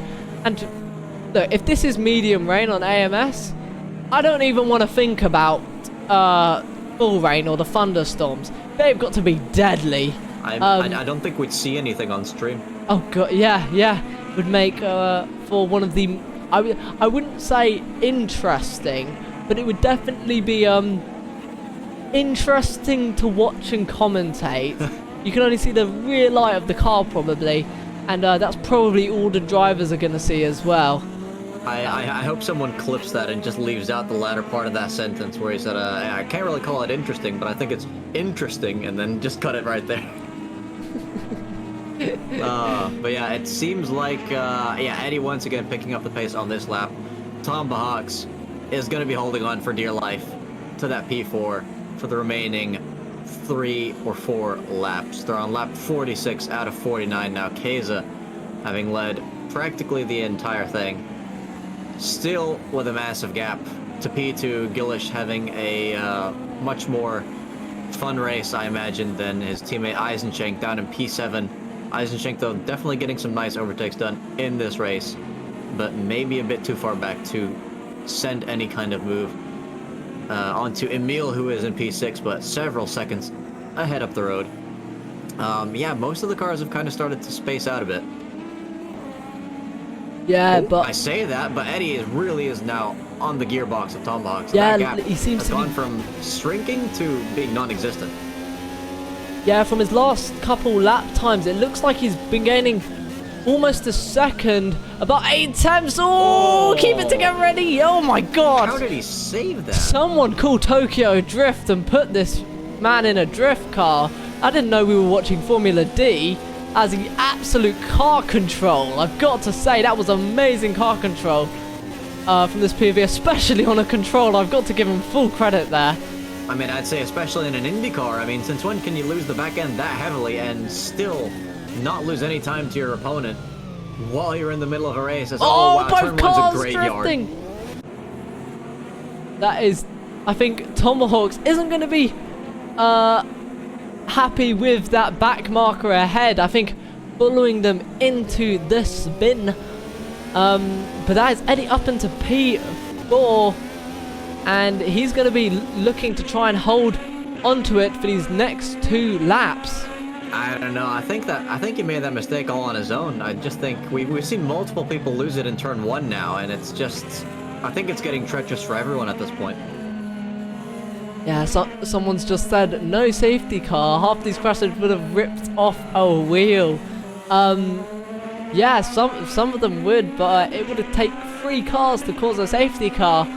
And I've got to admit, if right now, if I was the one who voted on no safety car, I'd be feeling pretty good right now. But I'll tell you who else may well be feeling pretty good that as the back marker gets out of Eddie's way, that would be Eddie, as Eddie is only about 6 seconds behind, and Cuckoo, their lap time is not improving. I'll tell you one thing, it's actually slowing down a little bit, so if there's any sort of incident there, that could be a potential podium for Eddie as well.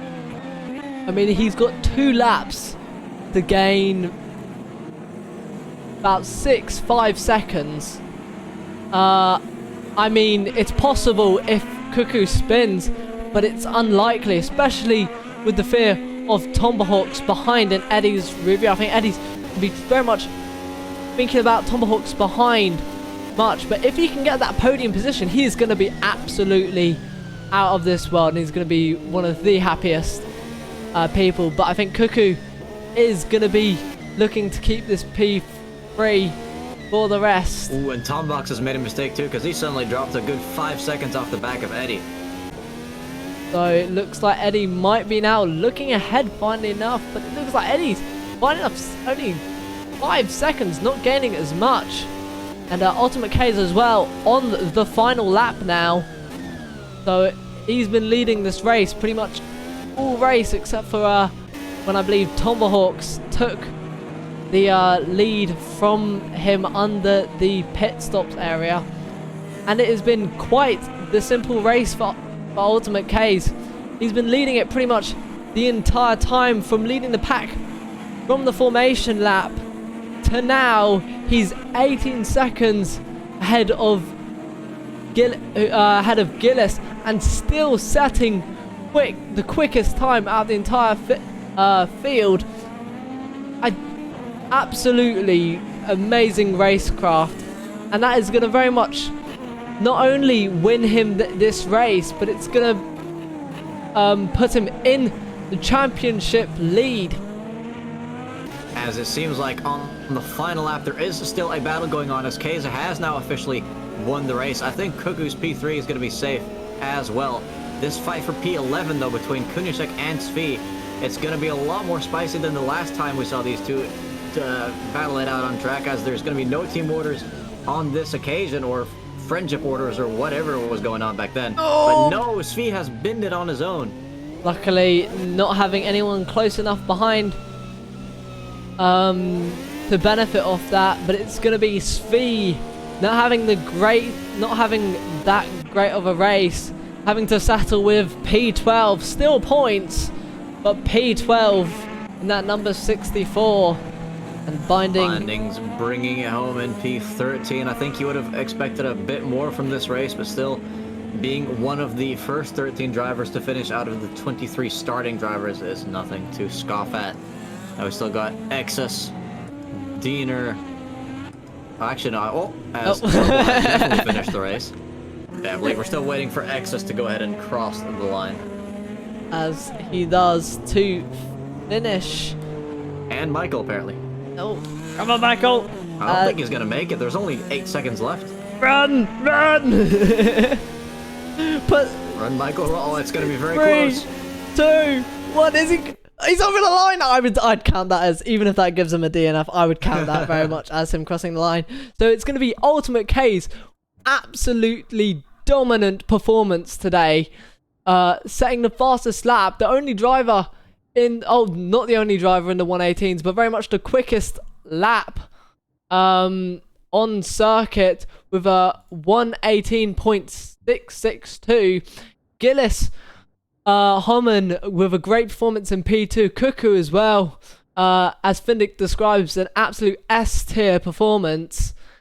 And Eddie P4, Tomahawks P5, Emil P6, Eisenshank P7, Xevious P8, Fennec P9, Jedlin P10, Kunisek P11, Svi P12, Binding P13, Exus P14, Dina P15, Trouble P16, and Michael P17 with a 4-stop. Still happy he was kept his foot in the race. But yeah, what a race we've had here today. No safety cars, I've got to admit. Unfortunately. I've lost 10 Nismonies on that bet. I now. I'm kidding. It's those who predicted, but yeah, what an absolute race we've had here today, and I've got to admit it was very much a fun one to commentate. Extremely close between most of the drivers here, and at the start, it didn't look like it was going to be that dominant of a performance from Kays. At some points, I genuinely thought he was being crept up on by some of the drivers behind, but it seems that he was just able to get into that momentum, get into speed. Something I've also noticed, some drivers doing 1 stops, a lot of drivers doing 2 stops, but a lot of strategy here as well. So yeah, I mean, I just want to mention as well, it seems like Keza, when I looked at his lap times, they didn't really seem to be consistently that much faster than the rest, so I think that it was mostly down to consistency on his part. So, of course, well done to him for not binning it, at least not any times that we saw or caught on camera. But he does, in fact, also have the fastest lap as well, so both being the fastest and most consistent driver this race, I'd say that is a deserved win, though I would have liked to see him try some overtakes as well. Potentially, if he has a worse qualifying for the next race, I'll get to see a bit more of that. But yeah, Gillish in second place, to be expected of a driver of his caliber. Cuckoo fighting it out with the big boys, getting a very, very nice P3 there. Eddie almost on the podium in P4. And yeah, it's just been some very good performances today. Yeah, some remarkable performances. Some drivers that I would have expected be up towards the front, making an absolutely amazing performance today. Some drivers a bit unlucky, and some drivers just pushing the car a bit too much. But now We're it's pushing each other a bit too much. But yeah, now it is time to bring in those drivers, as it is now time for the interviews. And I think, who else would it be a good idea to bring in than the race winner himself, Ultimate Case? Welcome, Cheesemeister. What a win that was. You're both the fastest and seemingly most consistent driver of the night as well. Tell us how you feel. Hello, hello. Yeah, I mean it's obviously amazing. It still was challenging with the puddles forming. There was like pretty much like one line going into turn one, and I was a bit scared about Gillis on the one stop. But yeah, I mean it's really nice. I really like rain races, but I never expected it to be like that good tonight. So I'm really happy with the result. Also, my teammates all in the top 10. I think Eddie even P4, so that's really good points for the team. Yeah, he came pretty close to getting a podium as well. I think just a few more laps and he would have had a good chance at sending it. We did notice the track got quite dry at some point as well. Did that influence the tires towards the tail end of the race? Not towards the tail end, to be honest. I mean, tire wear itself was pretty much non-existent. So I think one set could have lasted the whole race like easily. But the issue was the tires were a lot hotter than expected, like especially on the rears. I think like at 80 degrees, it's about danger zone, and especially towards the end of my first stint, they were about like 94 degrees and exiting the last corner. So that was quite sketchy at some points. But yeah, it also was pretty fast, the track. So like, yeah, I mean, it definitely seemed like there wasn't that much traction for the amount of speed that this track offers as well, so I can definitely see why the tires got that insanely hot. So you're saying tire wear wasn't really that much of a thing. I'm guessing the one-stoppers were then really just trying to save lots of fuel, or what? Yeah, like, so for me, I started with a full fuel tank, and I pitted at the end of lap 23, and I had just, I think, 2.1 liters left in the tank, and I need about 3 liters if I'm pushing normally. And I saw that like Gillis and I think also Tomba were doing a lap or two more. So I thought, yeah, okay, they're definitely gonna do a one stop. So I tried fuel saving on the second stint. But I just couldn't save enough. So at some point I was doing the math and realized, yeah, I have to refuel at least like 2 liters. So I went in for a quick splash. I think I refueled like 10 liters or so. So just so I'm safe, and it was like just below 2 seconds pit stop. So I can make it to the end of the race. So I was a bit scared that Gillis is close enough. But yeah, it went well in the end, and I think even in the heavy rain conditions, it had a bit more pace and could go away, so that was all good. Yeah, I definitely think, I'm guessing that was a splash and dash from Svi that we saw too there, wasn't it, Nismo? Yeah, Svi in a, very much putting, I think, probably like 3 liters in to manage to get to the end. Yeah, I can confirm. Like, Svi was actually on the same, like exactly same amount of fuel that I was before pitting, and yeah, he must have refueled like the same amount, or maybe even like a less, because I think he was the one lap down in the end. But yeah. Now I do have another question for you. This time not regarding the race, but qualifying. Do you think the drivers in the first half of the session had a bit of an advantage compared to the people in the second half? Probably yes, especially towards the end of the like group 2 time, but it wasn't impossible for like group 2 drivers to get a good time, because I set my best lap time on my last run, and that's basically when the group 2 is already out on track. So I could imagine like the first 2-3 laps was similar, but apparently in the end there was some puddles forming. So yeah, that sucks a bit. But I mean, there was always going to be a bit of troubles with the qualifying format in the wet. That's why we had the 5-minute wait time before. And that being said, usually Group 2 has the advantage, right? Because you have more rubber in tracks usually. So does that mean we're gonna have the same Group 1 and Group 2 on every race weekend? No, we're switching it around every road course. So for pre-season 1, it was like today, and for the first Cleveland race, they were inverted. I see. Yeah.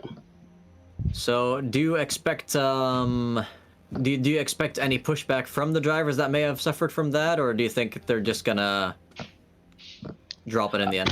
I mean, I don't know. I can understand that it might be annoying for drivers, but yeah, I mean, we tried our best. You know, it's so tough as organizers to first of all to find the time for testing and then nail it, especially also with like the randomness and the bugs Automobilista sometimes provides. Because you know, if we have tested it and the rain is just slightly different, which it is every time you load it, even though you have the weather slot, it might have been fine, you know, or maybe even worse. Or we really don't know in the end. So we did our best. That being said, and yeah, obviously feedback is always welcome. We have a dedicated stewards team, as you guys know, and we are always working on the rules, always working on the on everything that we can do to improve the league. Yeah, exactly. And I mean, just for some of our viewers too, it's the amount of effort put into this league is quite something, especially when you consider that I don't believe we currently have any sponsors backing the league, so everyone's just using their free time to host all of this. Yeah, no money being put into the just time and dedication. Yeah. Yeah, waiting on the big cash out from Nismo stream, you know. No. No pressure, Nismo. Yeah. But yeah, Keza, one final question. What track are you looking forward to the most for this calendar? Long Beach, definitely one of my favorite tracks ever. I was also looking forward to this one actually because you know I like the wet weather, but definitely from the ones remaining, Long Beach, and I think next week's going to be a spectacle as well. A lot of points up for grabs and the long race, and yeah, that's pretty much it. Yeah, I'm looking forward to that one too. Well, I'll have to let you go though because we still have about half the league to interview. Absolutely. So thanks for coming on tonight. Yeah, thanks for the stream, guys. Happy to watch it later on, and have a good night. Yeah, you too. Good one. Okay, so we don't have Gillish, who came P2, but we do have Cuckoo, who had an outstanding performance, solidifying that P3. So let's bring them in. Also, let's quickly change it to Short Beach now that Case is gone. To look at.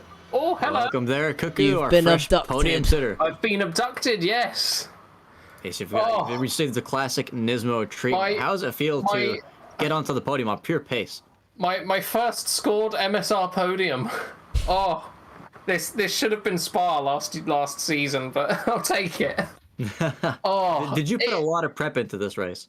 I did a lot of setup work. Yeah, I spent quite a while tuning it. Binding hated it. I loved it, but yeah. Ooh, so there's some wait, is it inter or intra team rivalry going on there? I wouldn't say rivalry. It's just I generally supply the setups for my teammates. So. I mean, fair enough. I designed it a certain way. It was the gearing he didn't like. I had a really long gear one on the car. Really long. Was that causing too much wheel spin on his end, or was he just getting understeer? I don't think it was wheel spin. I think he felt it was bogging down a bit. But I mean, if anything, you'd kind of want that in the rain, wouldn't you? Yeah, I mean, for me, it didn't really bog out of the slow corners. It sounds low revs, but it didn't bog. It was still accelerating well. Where it does bog is standing starts. You have to rev it in neutral to get it to actually start. I imagine it probably depends heavily on your racing line, because if you're really on the edge of bogging down, then it's all about how much momentum you can keep in the corners. Yeah, I really tuned it for power oversteer this race, and I think it's paid off. It feels a bit bittersweet though. I can't lie. Like I was convinced Gillish was gonna pit again, and it just didn't happen. Just lap after lap going into sector 3. I'm looking at the pit board, waiting to see it pop up saying he's in the pits, and it just didn't happen. So, and were you catching him as well towards the end? Congrats to him on making the one-stop work.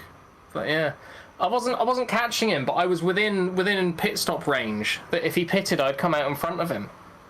Because I was ahead of him before I did my last pit stop, but because he was doing the one-stop, he kept going. Yeah, there was definitely a handful of drivers there doing a lot of fuel-saving work to try and make that work, because we did hear that tires are apparently pretty much flying aside from crazy for him to make the one-stop work like that. I'm very surprised actually. So it's a little bittersweet in that I feel I could have had second, but at the same time, third place, my first scored podium. Absolutely, can't be too I've dissatisfied finally with that. broken that duck because I was a bit upset after Spa last season. I don't blame you one bit, but can you tell us if you were? Yeah. Sorry, here, go ahead.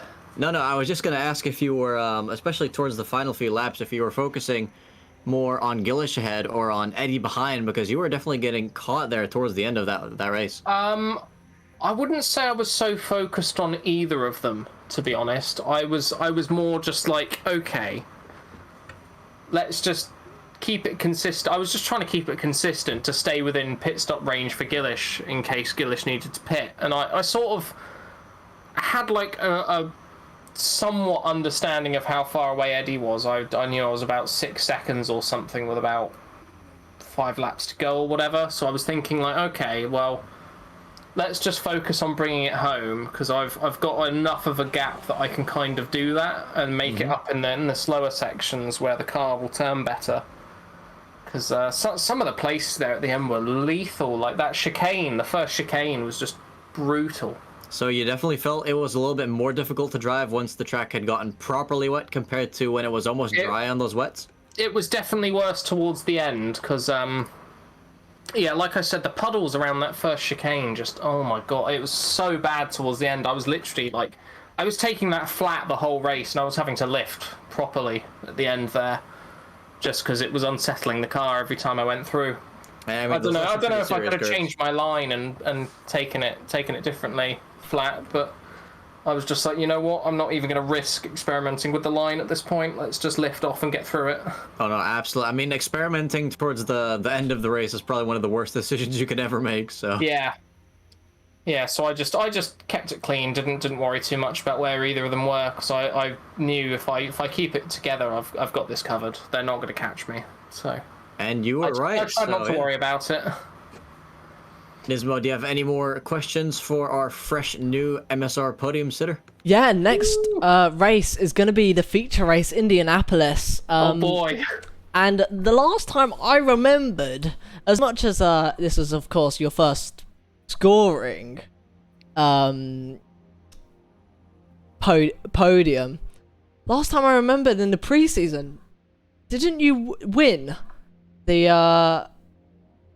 oval? Or is that just... I did win the chaotic oval disaster, whatever that was. Are you going to be able to bring what you've done from preseason and even potentially today's race from the circuit to that feature race and basically blow the field away? Because I mean, from last preseason race, I've got to say it was absolutely dominant.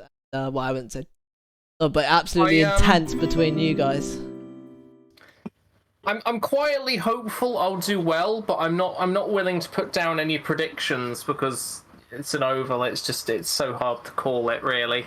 Like, especially if it's anywhere near as chaotic as the last one was. So I'm not willing to put down any predictions, but I'm quietly hopeful that I can do at least a top 7. Is probably, I think I would be upset with anything lower than that. And speaking of expectations, my final question for you too, Night Cuckoo, is considering that this was on merit pace-wise and setup-wise, are you expecting any more podiums on the road courses left in this season? I feel like I can't really predict that, to be honest. Like, obviously, the competition here is so hard. You've got some proper aliens. Like Kay's was untouchable today. Like, he's just gone. Obviously Gillish was very competitive. I had some good battles earlier on with Louis as well. Like, there's quite a few drivers that are really, really good, and you have to be really on your game to sort of match them. So I just try and do the best I can every race, and if I'm close to them, that's great. I will say I feel I've been getting closer. Like, I think Canada in the F1 league was sort of where I was first like, okay, I might actually be able to do something sometime against these people. Yeah. I was right on the back of Roman in that race before it all went hideously wrong, but I'm quietly confident I'm getting better. So hopefully I can nail the setup and have some very strong races to come. But I'm not going to make any predictions. I'm just sort of focused on trying to beat Team Treehugger in the constructors, to be honest. Because that's going to be a challenge. Yeah, I was looking at them last time. Obviously, we finished ahead of them, and then the review came through for the people that ended up a lap down by accident, and it put us back behind them. So I think we're going to have a very tight battle with them over the rest of the season. Well, So we're definitely that'll be looking interesting forward to see. Following that throughout the next races, and we'll be looking forward to seeing what kind of performances you can show us in those races as well. Yeah. So, Nisma, do you got any more final questions? Other than looking forward to no pressure now, but looking forward to some potential more podiums. I mean, so far I can only hope. So far with how things have been looking, at least from a spectator's point of view, definitely one of the favourites as well, I would say. Oh, was someone talking about me? Were they? I know one of my work colleagues was watching. Yes, I bet. Hold on, if I scroll up, I'm going to. Is it chicken? It's Aberdonian and home chicken as well. I've got two. Oh, yeah. You got two people supporting. I've got two fans. Yeah, fingers crossed for the next races. I mean, I said it last week. I'll say it again. We'll pencil it in for the same time next week. Yeah. It's been every single interview so far this league. Wait. You said this. You said same time, right? Yeah. That next race is going to be a longer one, so you're going to be interviewed during the race. You know what I mean. You know what I mean. Yeah. Every interview so far I've been in, I'm a bit surprised. I mean, it's been amazing performances, but sadly we do have to cut this interview. Yeah, absolutely. Don't let me keep you all night. But honestly, been great watching you, and hopefully we'll see a similar performance next week. Yeah, definitely. Thank you for having me back. No worries. Yeah, looking forward to the next one. Maybe I'll see you next week. Absolutely. Wish you the best, and see you then. Yep, thank you. Now, let's go ahead and bring in Lewis, because he's already had to wait for that race to end. I don't want him to wait for the whole stream to end, too, so let's go ahead and interview him. Bring him in. Lewis, welcome. That was a pretty good start of the race for you, but it ended up getting derailed towards the end. How do you feel? It was weird, yeah. It was miserable before the conditions got miserable, which is very, very bizarre. But it was looking promising before that.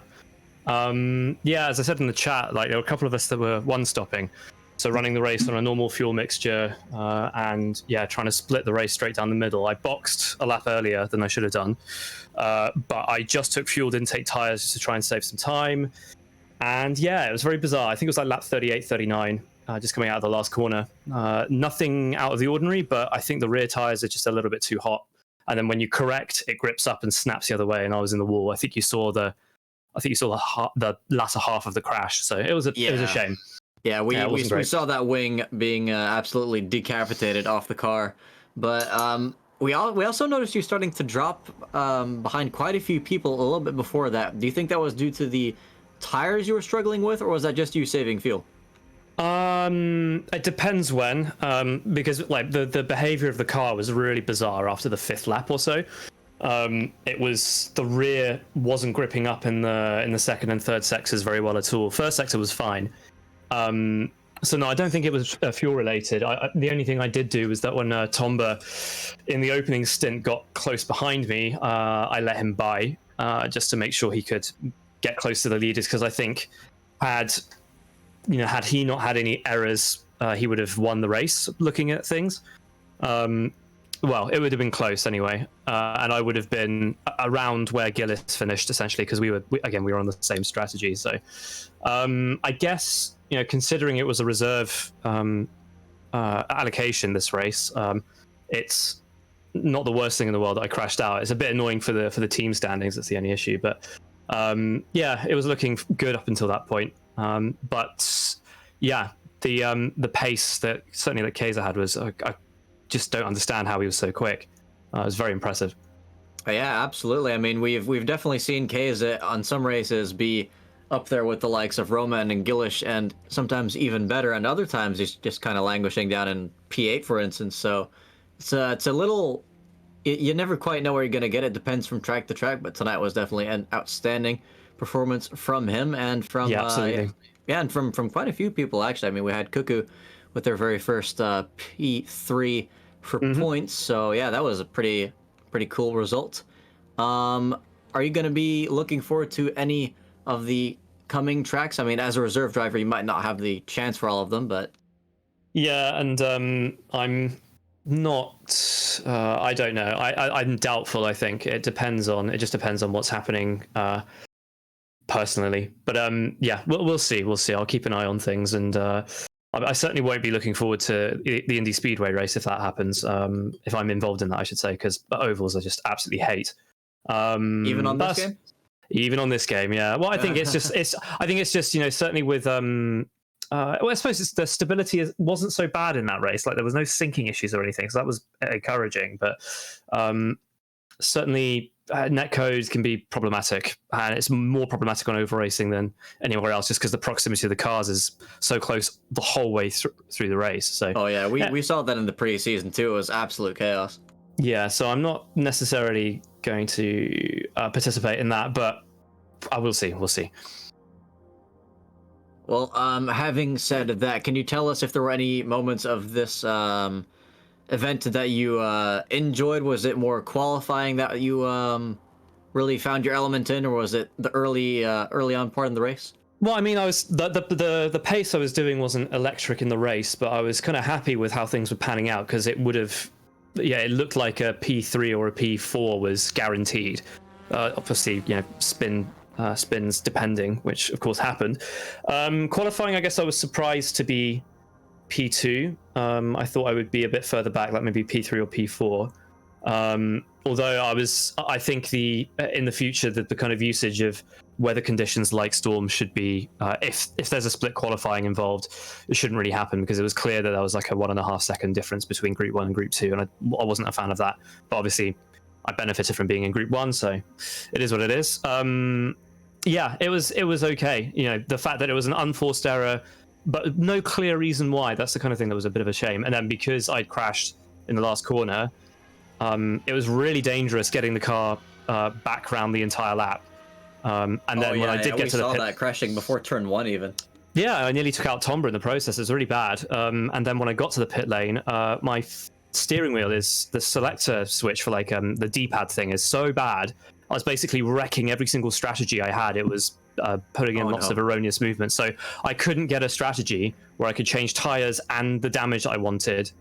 Like it was going to repair engine damage, or it was going to fill I was just stupid. It's one of the issues with this Sparko wheel rim I've got. It's the same selector switch that put an AI driver in the car in a previous league.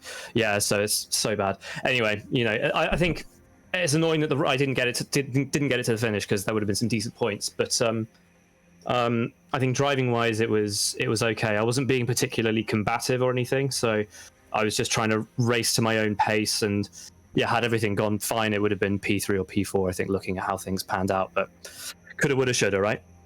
Yeah, I mean, I definitely think you're overdue a good race finish with how much bad luck I've seen you have, especially in the past as well. But so you say in the end you retired because of pit strategy issues, right? Yeah, I made it to the pit lane and stuff fine. It was just every single strategy was balked, so it would have fixed engine damage or completely filled the tank back up. And because of the crash, my rear right tire had lost, I think, 50% of its life. Oh wow! Yeah, it's bizarre. So the pit stop would have been so long. I mean, maybe I would have remained ahead of one other car, but I was already too frustrated at that point, and I think that would have potentially caused more issues. So it made more sense to retire and not be a hazard on track. Fair enough. Well, I will wish you the very best in your next appearance in the league. Nismo, do you have any more questions for Lewis? No, but then yeah, we hope to see you in further events and hopefully see you up the top, but not falling back down. Yeah, well, we'll see. I mean, if there's an appealing road course that comes up, and it doesn't have these kind of weather conditions, we'll see. Because normally I'm kind of top 3 always. So I mean, yeah, we'll see. Cleveland's out of the way, so that's a good sign. Yeah, and I know there are some good circuits coming, right? Like Road America, and is Laguna Seca Yeah. the final race as well? Yeah. So there'll be some good options to dive in on if there's space, but we'll see. And also, I need to see if I've got the time. But yeah, thanks very much, chaps, and yeah, have a good rest of the evening. Yeah, likewise. Was good having you. So let's go ahead and bring in our next driver. Now we still have a few people left, so let's try and speed things up a little bit. I've got to admit, I'm not a sellout, but Michael is an absolute legend, and I'm surprised I didn't realise this ago, but he did actually subscribe with Prime. So I'm not a sellout. I'm not a sellout. But I kind of want to bring him in to thank him. So I am a sellout, basically. So let's bring him in.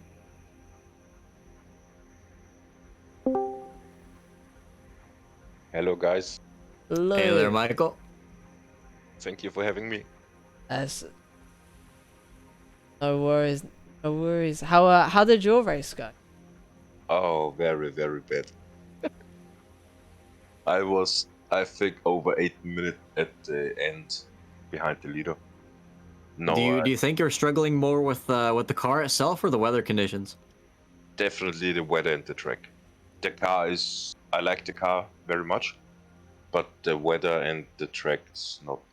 I'm not this. Had I you don't wanna had you track. driven this track before? I think 3 complete laps. Oh yeah, that's definitely not a whole lot of prior experience, especially for this track. I mean, this track has a lot of places where you can either fly off or completely miss an apex. Yeah. So it's not the easiest Completely, one, yeah. definitely. Yeah, definitely. But every lap I was going a little bit faster, and it was fun. And I wanted to score my first points this season. First race I also crashed, I think, a couple of times. Ah, no, I had so much trouble with the drive-through penalties because of the cones. Mhm. When you go into the pit. I got, I think, 3 drive-through penalties last race. So Oh wow. yeah. I also didn't know. I don't know the American tracks. That's the problem. I only know the Formula 1 tracks. That's Well, I can definitely tell you of some of the upcoming tracks. I mean, I'm unfamiliar with some too. Like I never really heard of Cleveland and WWT before, but Long Beach is definitely a track you're gonna want to get a lot of practice at before you get there. Okay. And Road America is a very, very nice track. I don't think that one will be too difficult to learn. Okay. Yeah, I will try to practice but I don't have the time. But regardless of tonight's incidents, did you have any particular battles with people on track or? First couple of laps, yeah. We battled with I think 3 other cars. I don't know. I think Trouble was one of them and Shed. But then I spun out after the second straight, and then I was lost at the start. Yeah, I do think I remember actually catching that at the very beginning of the race. That is definitely unfortunate, but hopefully, as you get more familiarized with these tracks, you'll be able to stay with them for longer and even go ahead and overtake them. So yeah, looking forward to that. Nismo, do you have any more questions for your brand new subscriber? Other than I know we were just racing at Indianapolis road course, but next week is the Speedway, and are you looking forward to that, or is it going to be a bit terrifying It's just the circle, right? The oval. Well, a square, a rounded off square, I would define it as. Yeah, but like the second test race. The second one was, yeah. Yeah, I'm looking forward to this. This was so fun. And at the test race, I forgot the turbo. You have the electric boost, and I forgot about this. So this time I will remember win the race. Oh, do you have the electric boost in the oval as well? Ah, you have not? I don't know. I completely forgot. Is there one? I don't know. I thought. I mean, I guess we'll see. We'll be hopefully. If it guess does, it's- then we'll see some. People in the chat are saying no. Ah, okay. So I never thought about this in the last race, in the test race. So and after the race, I thought, I think I never used the turbo. So, but when Yeah, I mean, I think the reason that you probably don't have that at an oval is because you're already going at top speed the entire time, and the only way to go faster is by having less wind pushing your car back. So having more power wouldn't really solve much. Okay, I didn't know that. Okay, now I'm a little bit more having more knowledge. Yeah, so you definitely weren't missing out on too much, but Yeah. hopefully you'll get some decent results there, because it can, as it's one of the most chaotic kinds of races in this game, it can either be a win or it can be a triple DNF. Who knows? Yeah, completely. Yeah, nah, that will be fun. Sure. Next. Yeah, looking forward to it. Michael, it was nice having you. Nismo, wait, were there wait. no more? Wait, what was that? Do you have my spin out of the pits? I think 2 laps before the end or 3 laps. I I came out think of we the missed pits and then that. I Yeah, I spawned don't think we caught that. Oh, okay. again. And what was that, on fresh Like- tires or old ones? No, fresh tires. I crashed a little bit, so I repaired the car. I came out of the pits and I spawned immediately. I did a 360, Celebrating the end of the race in style. Love to hear it. but not cool as like last week. Your commentary was so funny. Oh my! Oh man, that was so funny. No, Yeah. thank you guys. But thank you for join the league, and hopefully we'll see you further up the field for next week. Yeah, until next Yeah, time. I give best. Thank you guys. Goodbye. It was good having you. Good Have a one. good one. Let's see who we're gonna bring in next. Okay, we got a choice between Eisenshank, Eddie, and Trouble. Eisenschenk. Okay, No. it's been spoken. That saves me from picking now. I guess we're bringing Eisenshank in.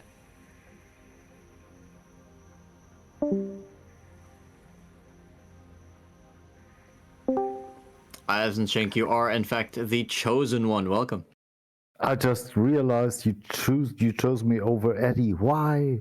Eddie's he's got the better position. He's 4th. I'm only P7. I think. This wasn't our choice. Okay. Yeah. Okay. I take no responsibility. Terms Mhm. and conditions apply. Now, Eisenschenk, we definitely saw some nice moves on your part and some good pace, especially in the beginning. But can you tell us what happened towards the middle of the race? Because I think you really started to lose some positions in that part. Absolutely. Well, I'd say I had kind of a more or less perfect race. I started on P4 and could take 2 positions in the first, I think, 3 laps or so, and then could run away and almost keep up with Käse. I was, I think, 0.2 or 0.3 faster, slower than him per lap. But I could kind of keep up, and I think in lap 19 or so I pitted for fuel for my first stint. And as you need to take fuel anyway, I just changed the tires because it doesn't cost you any time. So, and I went out with fresh tires, and I was really surprised about how different the car felt.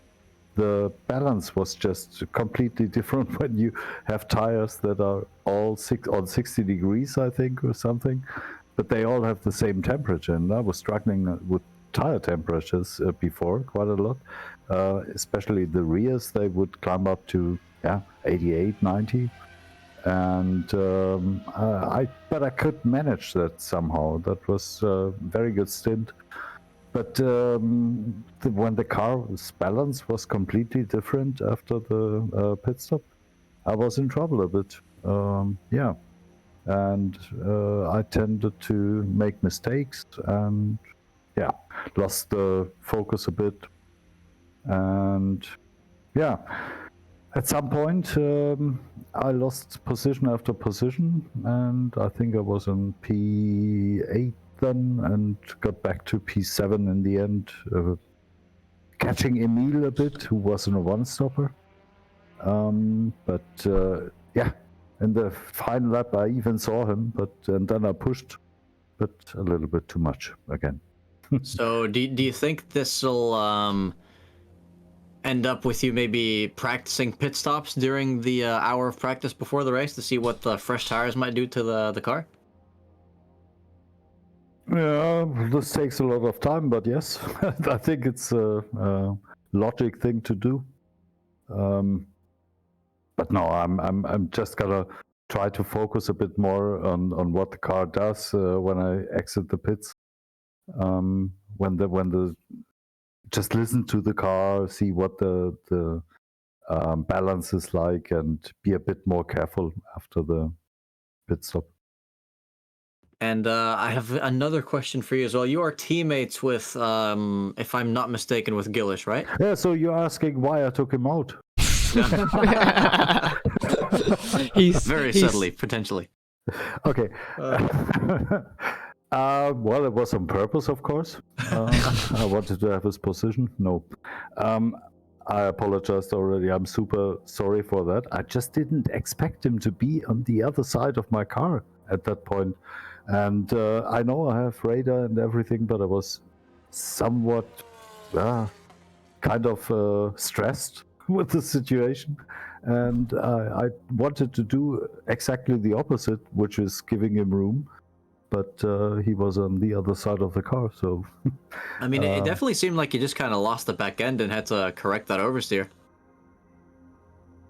Yeah, but I was on the outside of the track there, I think, already. And I thought he would be on the inside, and then I spun, but I don't know, I didn't watch the replay, but out of my cockpit view, I couldn't see him at all. So I don't really know what happened there.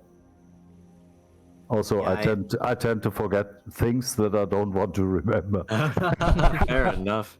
Yeah. I mean, from what I remember, if I'm thinking about the right incident, it was into turn 1, right? Yeah.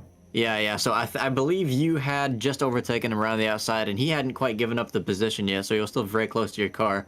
You lose the back end and have to correct it, but go straight into his line because of it, and then that sent him into probably into a half spin or something. Oh. Yeah. Well, I'm lucky. I'm glad that he took P2 in the end. I don't think he lost that much, or he told me he didn't lose that much. Yeah, and that was actually okay, interesting as well, since you two are teammates. You went on the 2-stop, if I'm not mistaken, and he finished on the 1-stop. Is there any reason that you didn't follow him there on strategy?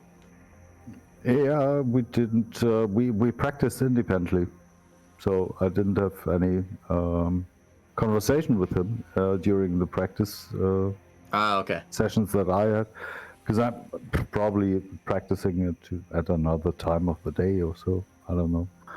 I didn't practice a lot also for this race. Yeah, it's because I remember when you went into the pits, I was wondering where he would end up when he potentially pitted, but then he just never did, and the gap between you guys was pretty big at the end of the race, so Yeah. that's why I was a little bit confused. Yeah, I thought about doing a one-stopper, but I didn't want to take the risk in the end, so I decided on a two-stopper. I think most people did a two-stopper. Yeah. Yeah? Yeah, I Okay. think it was pretty much a handful of people that did a one-stopper, but they all had fairly good finishing positions. Yeah. And I think Tomba also could have finished far better if he didn't crash, if he hadn't crashed at some point. Yeah, exactly. I mean, he was up there fighting with Lewis for P3 at some point, so yeah, there's definitely some thrown away potential in that race. What happened to Lewis in the end? Lewis ended up struggling a bit on his tires, then that culminated in him losing his rear wing in the final corner. And yeah, then he had to do a whole lap with a very, very dead car, hit the wall at least once or twice more on that final lap, until he finally made his way back to the pits, and then there was some D-pad issue which caused his pit strategies to be completely messed up, and then he just ended up retiring. Oh yeah, okay. Yeah, it's the full treatment for Lewis again, so it's not the best welcome back, but yeah. Yeah, but I think he's not far away from him scoring a lot of points.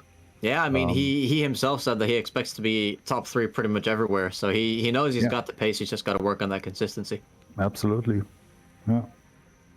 Well, I was good on pace in the first sector and lost consistency in the other two, not sector, stints.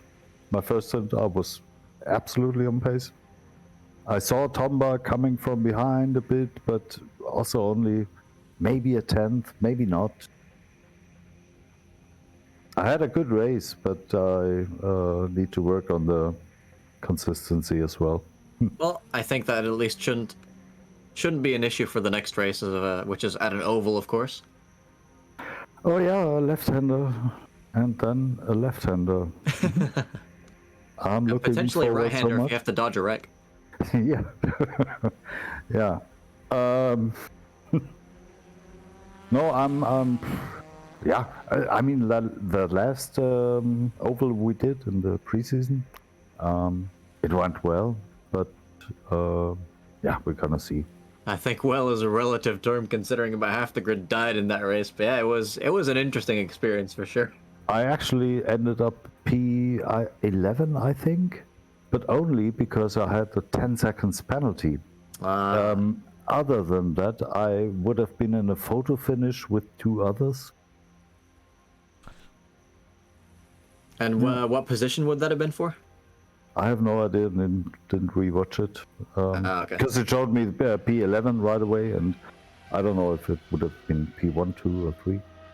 Yeah, the positions were a bit messed up either way, even without the penalties. So oh yes, yeah, might play a role too. Yeah.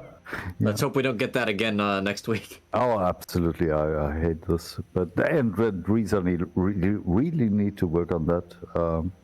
Yeah, I mean it was difficult to even follow the fights because everyone was closer than usual, and everyone was just jumping everywhere, and the timing screen even when they weren't overtaking people. So it was very tough to follow. Yeah, they do it because the streamers need a challenge. Got it now. I see. Training that brain. But yeah, thanks very much for coming on, Eisenchenk. Looking forward to more photo finishes from you, and yeah, have a good one. Yeah, thank you. Bye, guys. Thanks for streaming. Yeah, it's a pleasure. Well, there's only one person out of these two that I think we have to bring in. It's trouble. I'm kidding. It's got to be Eddie coming P4.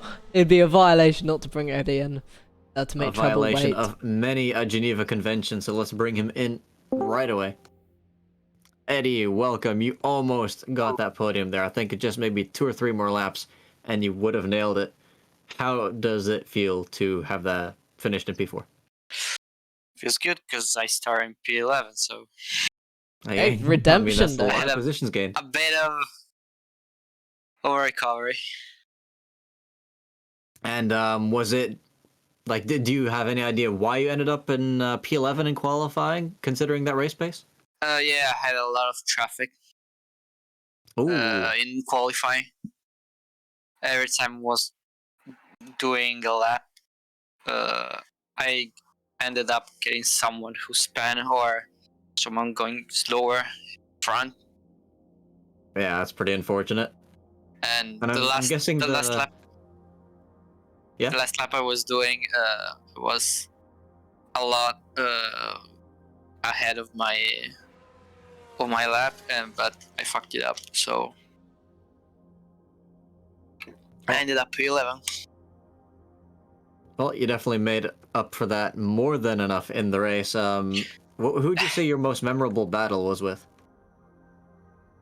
Had a good battle with, I think, chasing Eisenchenk was hard and funny. I had a good battle with Emil at the end with a nice overtake. Yeah, I think we actually caught that one. Yeah, and at the beginning with, I think it was Shad and Jenner. Yeah, some three-way fights as well. That was very, very nice to watch. Yeah, I've been a bit conservative just to let them do and find a spot to overtake them. But I had pretty good battles overall. And did Definitely. you?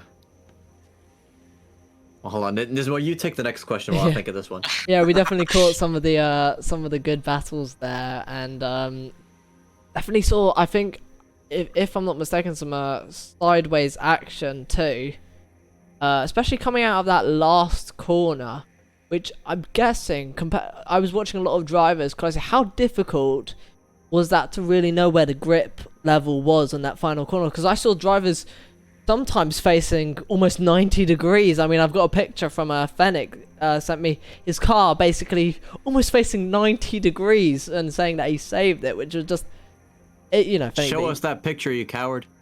I don't want to. Okay. I will. I had a moment too, like in the first laps. I was like with the two front wheels on the grass, but I somehow recovered it. Yeah, I mean, I'll get a picture of that. The next, it was so scary. the next 5 more rounds left. 2 of them being speedways.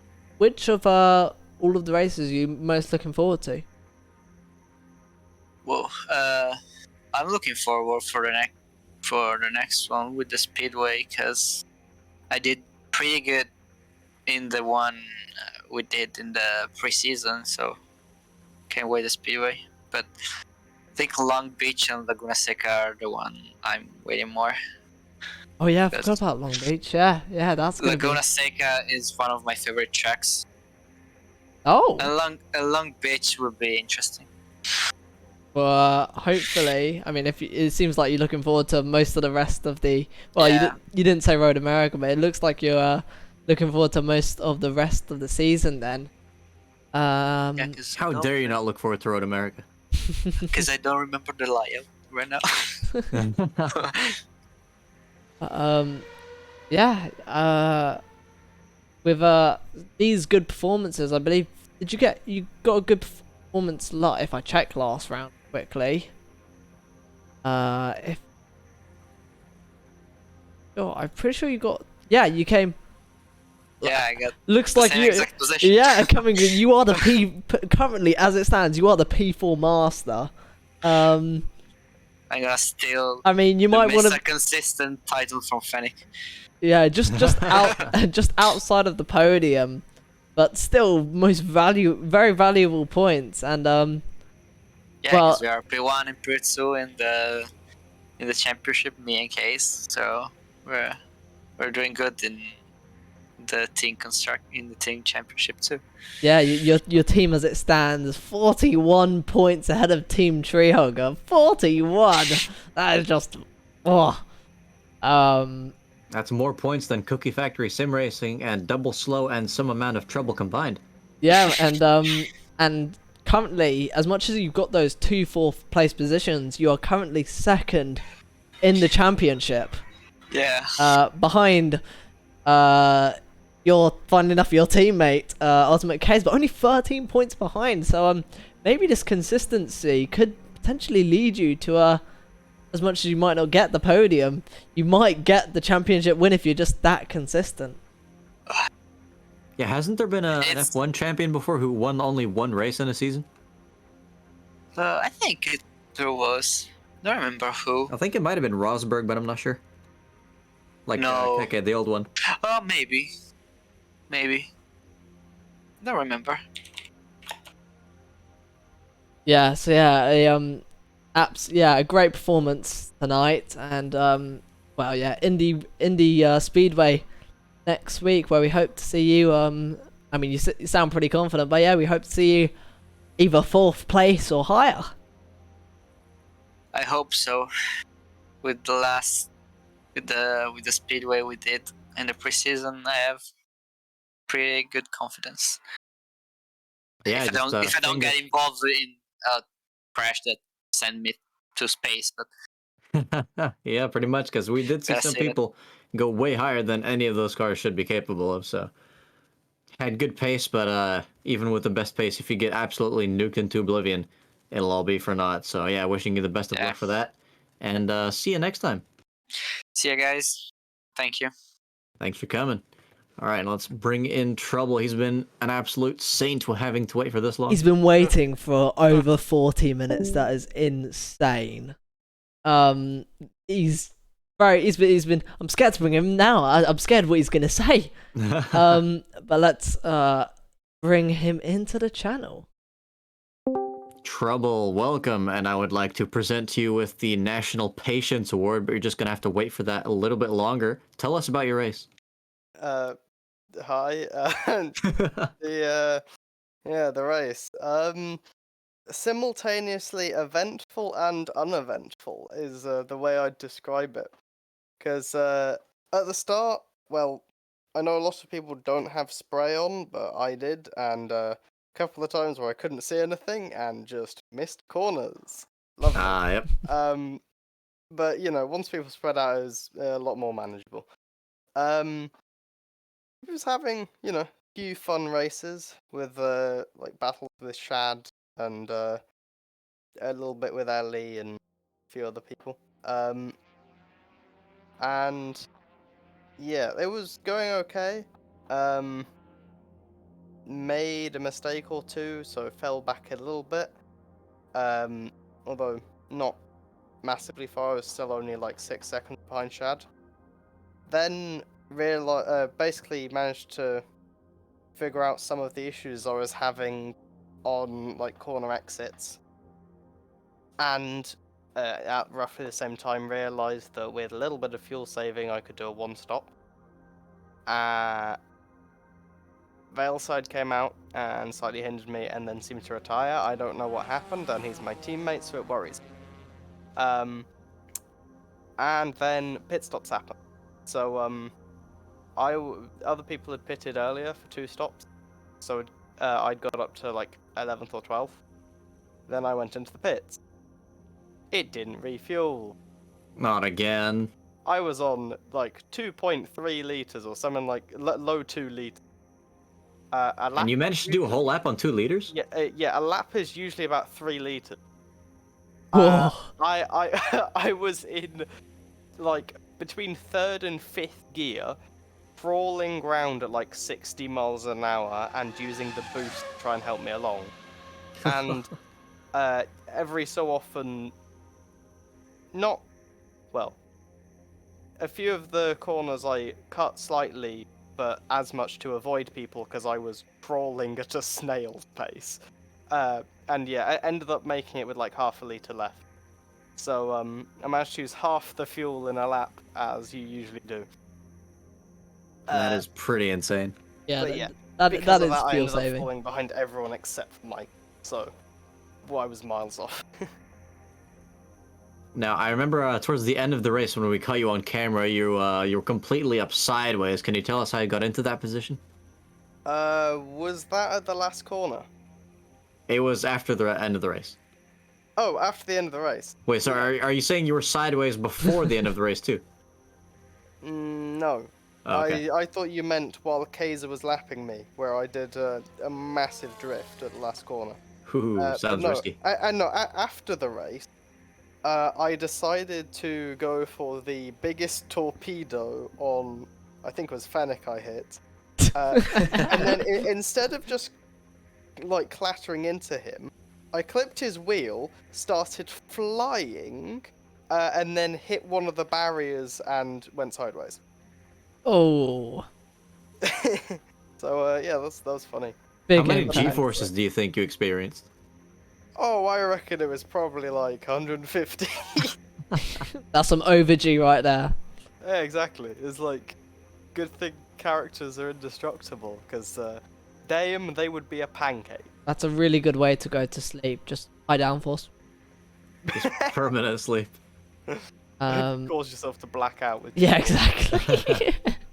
Yeah, the funny thing with the second half of the race is, despite being like a mile off, I was in 16th, or well, I was in 17th at the time before Lewis retired. And then, but basically ahead, like exactly a lap ahead, there was a battle for, I don't know, 13th, 14th, with Dina, Exus, and Binding. And funnily enough, that was who I was thinking I was going to come out roughly around or slightly ahead of with my one-stop strategy if I'd had no fuel issue. So I was like, oh yeah, I'm fighting with the same people. I happen to be a lap down, but I'm going to ignore that. Blue flags, blue flags. By the way, I'm just reading through the stewards tickets, and it seems Oh, like no. you are not the only one who had refueling issues. Oh yes, I know. Shad mentioned that they had it, and they don't been able to go for the extra lap. Speaking of which, Bennett can probably confirm that I went from shit, I can't refuel to fuck yeah, I've actually managed to refuel. It was like complete 180. I mean, I knew I was completely like out of the race pretty much. I just had to stay ahead of Michael, which It's he the was, finish like, that lap counts. down. So yeah, it was the finishing that mattered. But yeah, I know a few people had the issue. I feel like next time, because I know how to fix the, I feel like I need to do the fix before it's even happened. Yeah. Yeah, I Yeah, don't next know. next That race is might Indianapolis Speedway road course. be. Mhm. Be weird to do it twice to be. But Or Silverstone. but how confident are you feeling on the speedways? More than this one. That's always not good a to hear, high bar. considering yeah. I mean, especially bearing in mind I qualified 20. Although, that was partly because I kept invalidating faster laps. Oh. I was actually surprised that qualifying wasn't as bad as I thought, because I'd done testing on Storm on my own, and the track was basically flooded, and I literally... I couldn't do the last corner above like 150 kilometers an hour or like 100 miles an hour or something. Like, I literally couldn't go anywhere. And then, yeah, with this, with other cars being on track, clearing the water, take it with a bit of drifting, more or less fine. Yeah, so well, I'm hoping we'll see you next next week though. Yeah, well, hopefully you'll see me in the race next week, and hopefully I'll be able to refuel next. Yeah, next week track, yeah, definitely more simplistic than this one, I've gotta say. Imagine if it was in the rain, the speed. That would be... Death. That'd be dangerous. But, I know this time we got a little bit lucky and didn't have any, or as many, no, we didn't get any safety cars, and as far as I can tell, there's less tickets than I thought there'd be.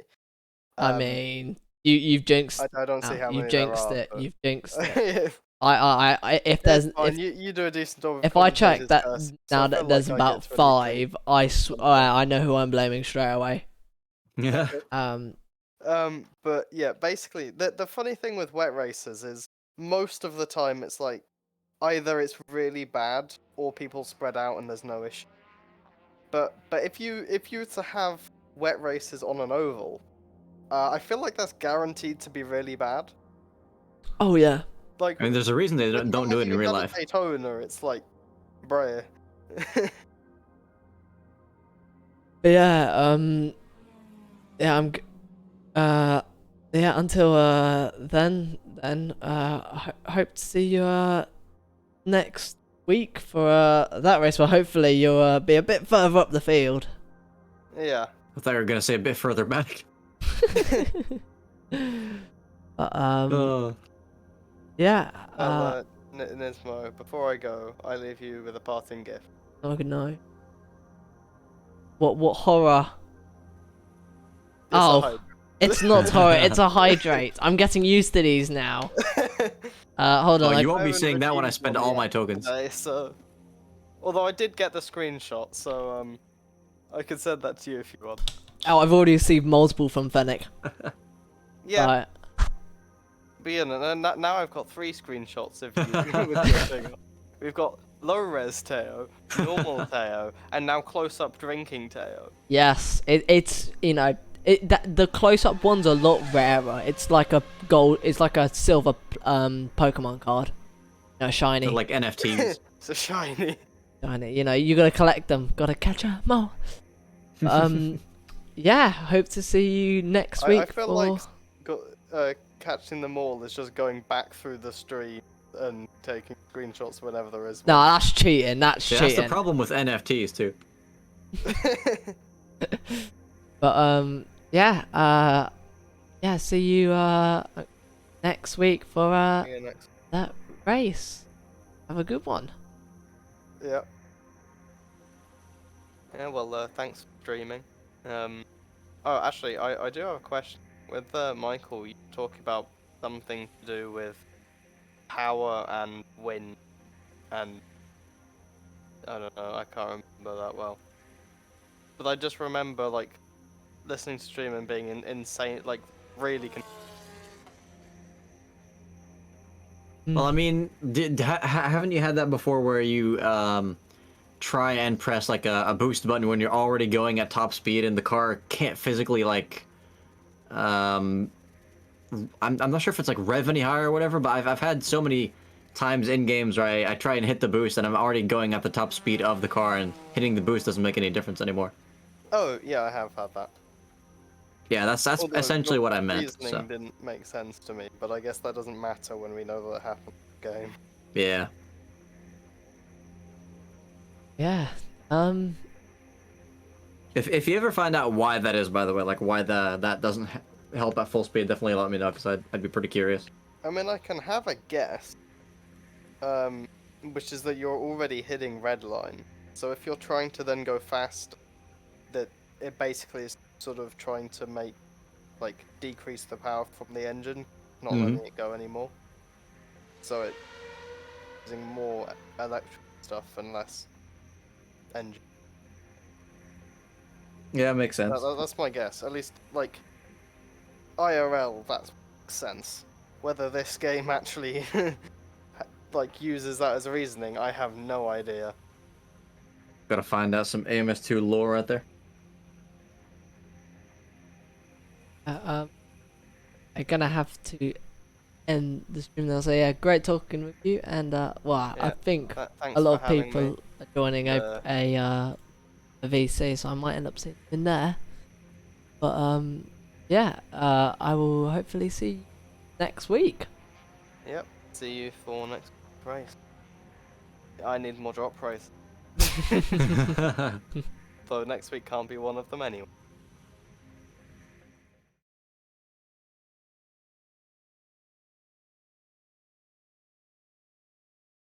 Right, well, see ya. Thanks for the stream. No worries. Yeah, no- thanks for coming on. It's been a good one. Bye. Bye. Oh, what a race tonight. I can't lie, going into this, I was skeptical. I was like, as Trouble said, it was either going to be Carnage. In my mind, it was either going to be Carnage or it was going to be one of the boring races in the season. And the complete opposite happened. We had It was like it wasn't boring, but it's like the kind of not being boring, but without a safety car, so it's only like semi not boring. yeah, Because yeah. the safety car always spices things up. Yeah, honestly, yeah, great racecraft between all the drivers today, and yeah, hopefully see a lot of them next week, and hopefully see all the viewers next week for the oval at Indianapolis again, but this time the Speedway. So until then, guys, hope to see you all next week, and have a good one. Good night, everyone.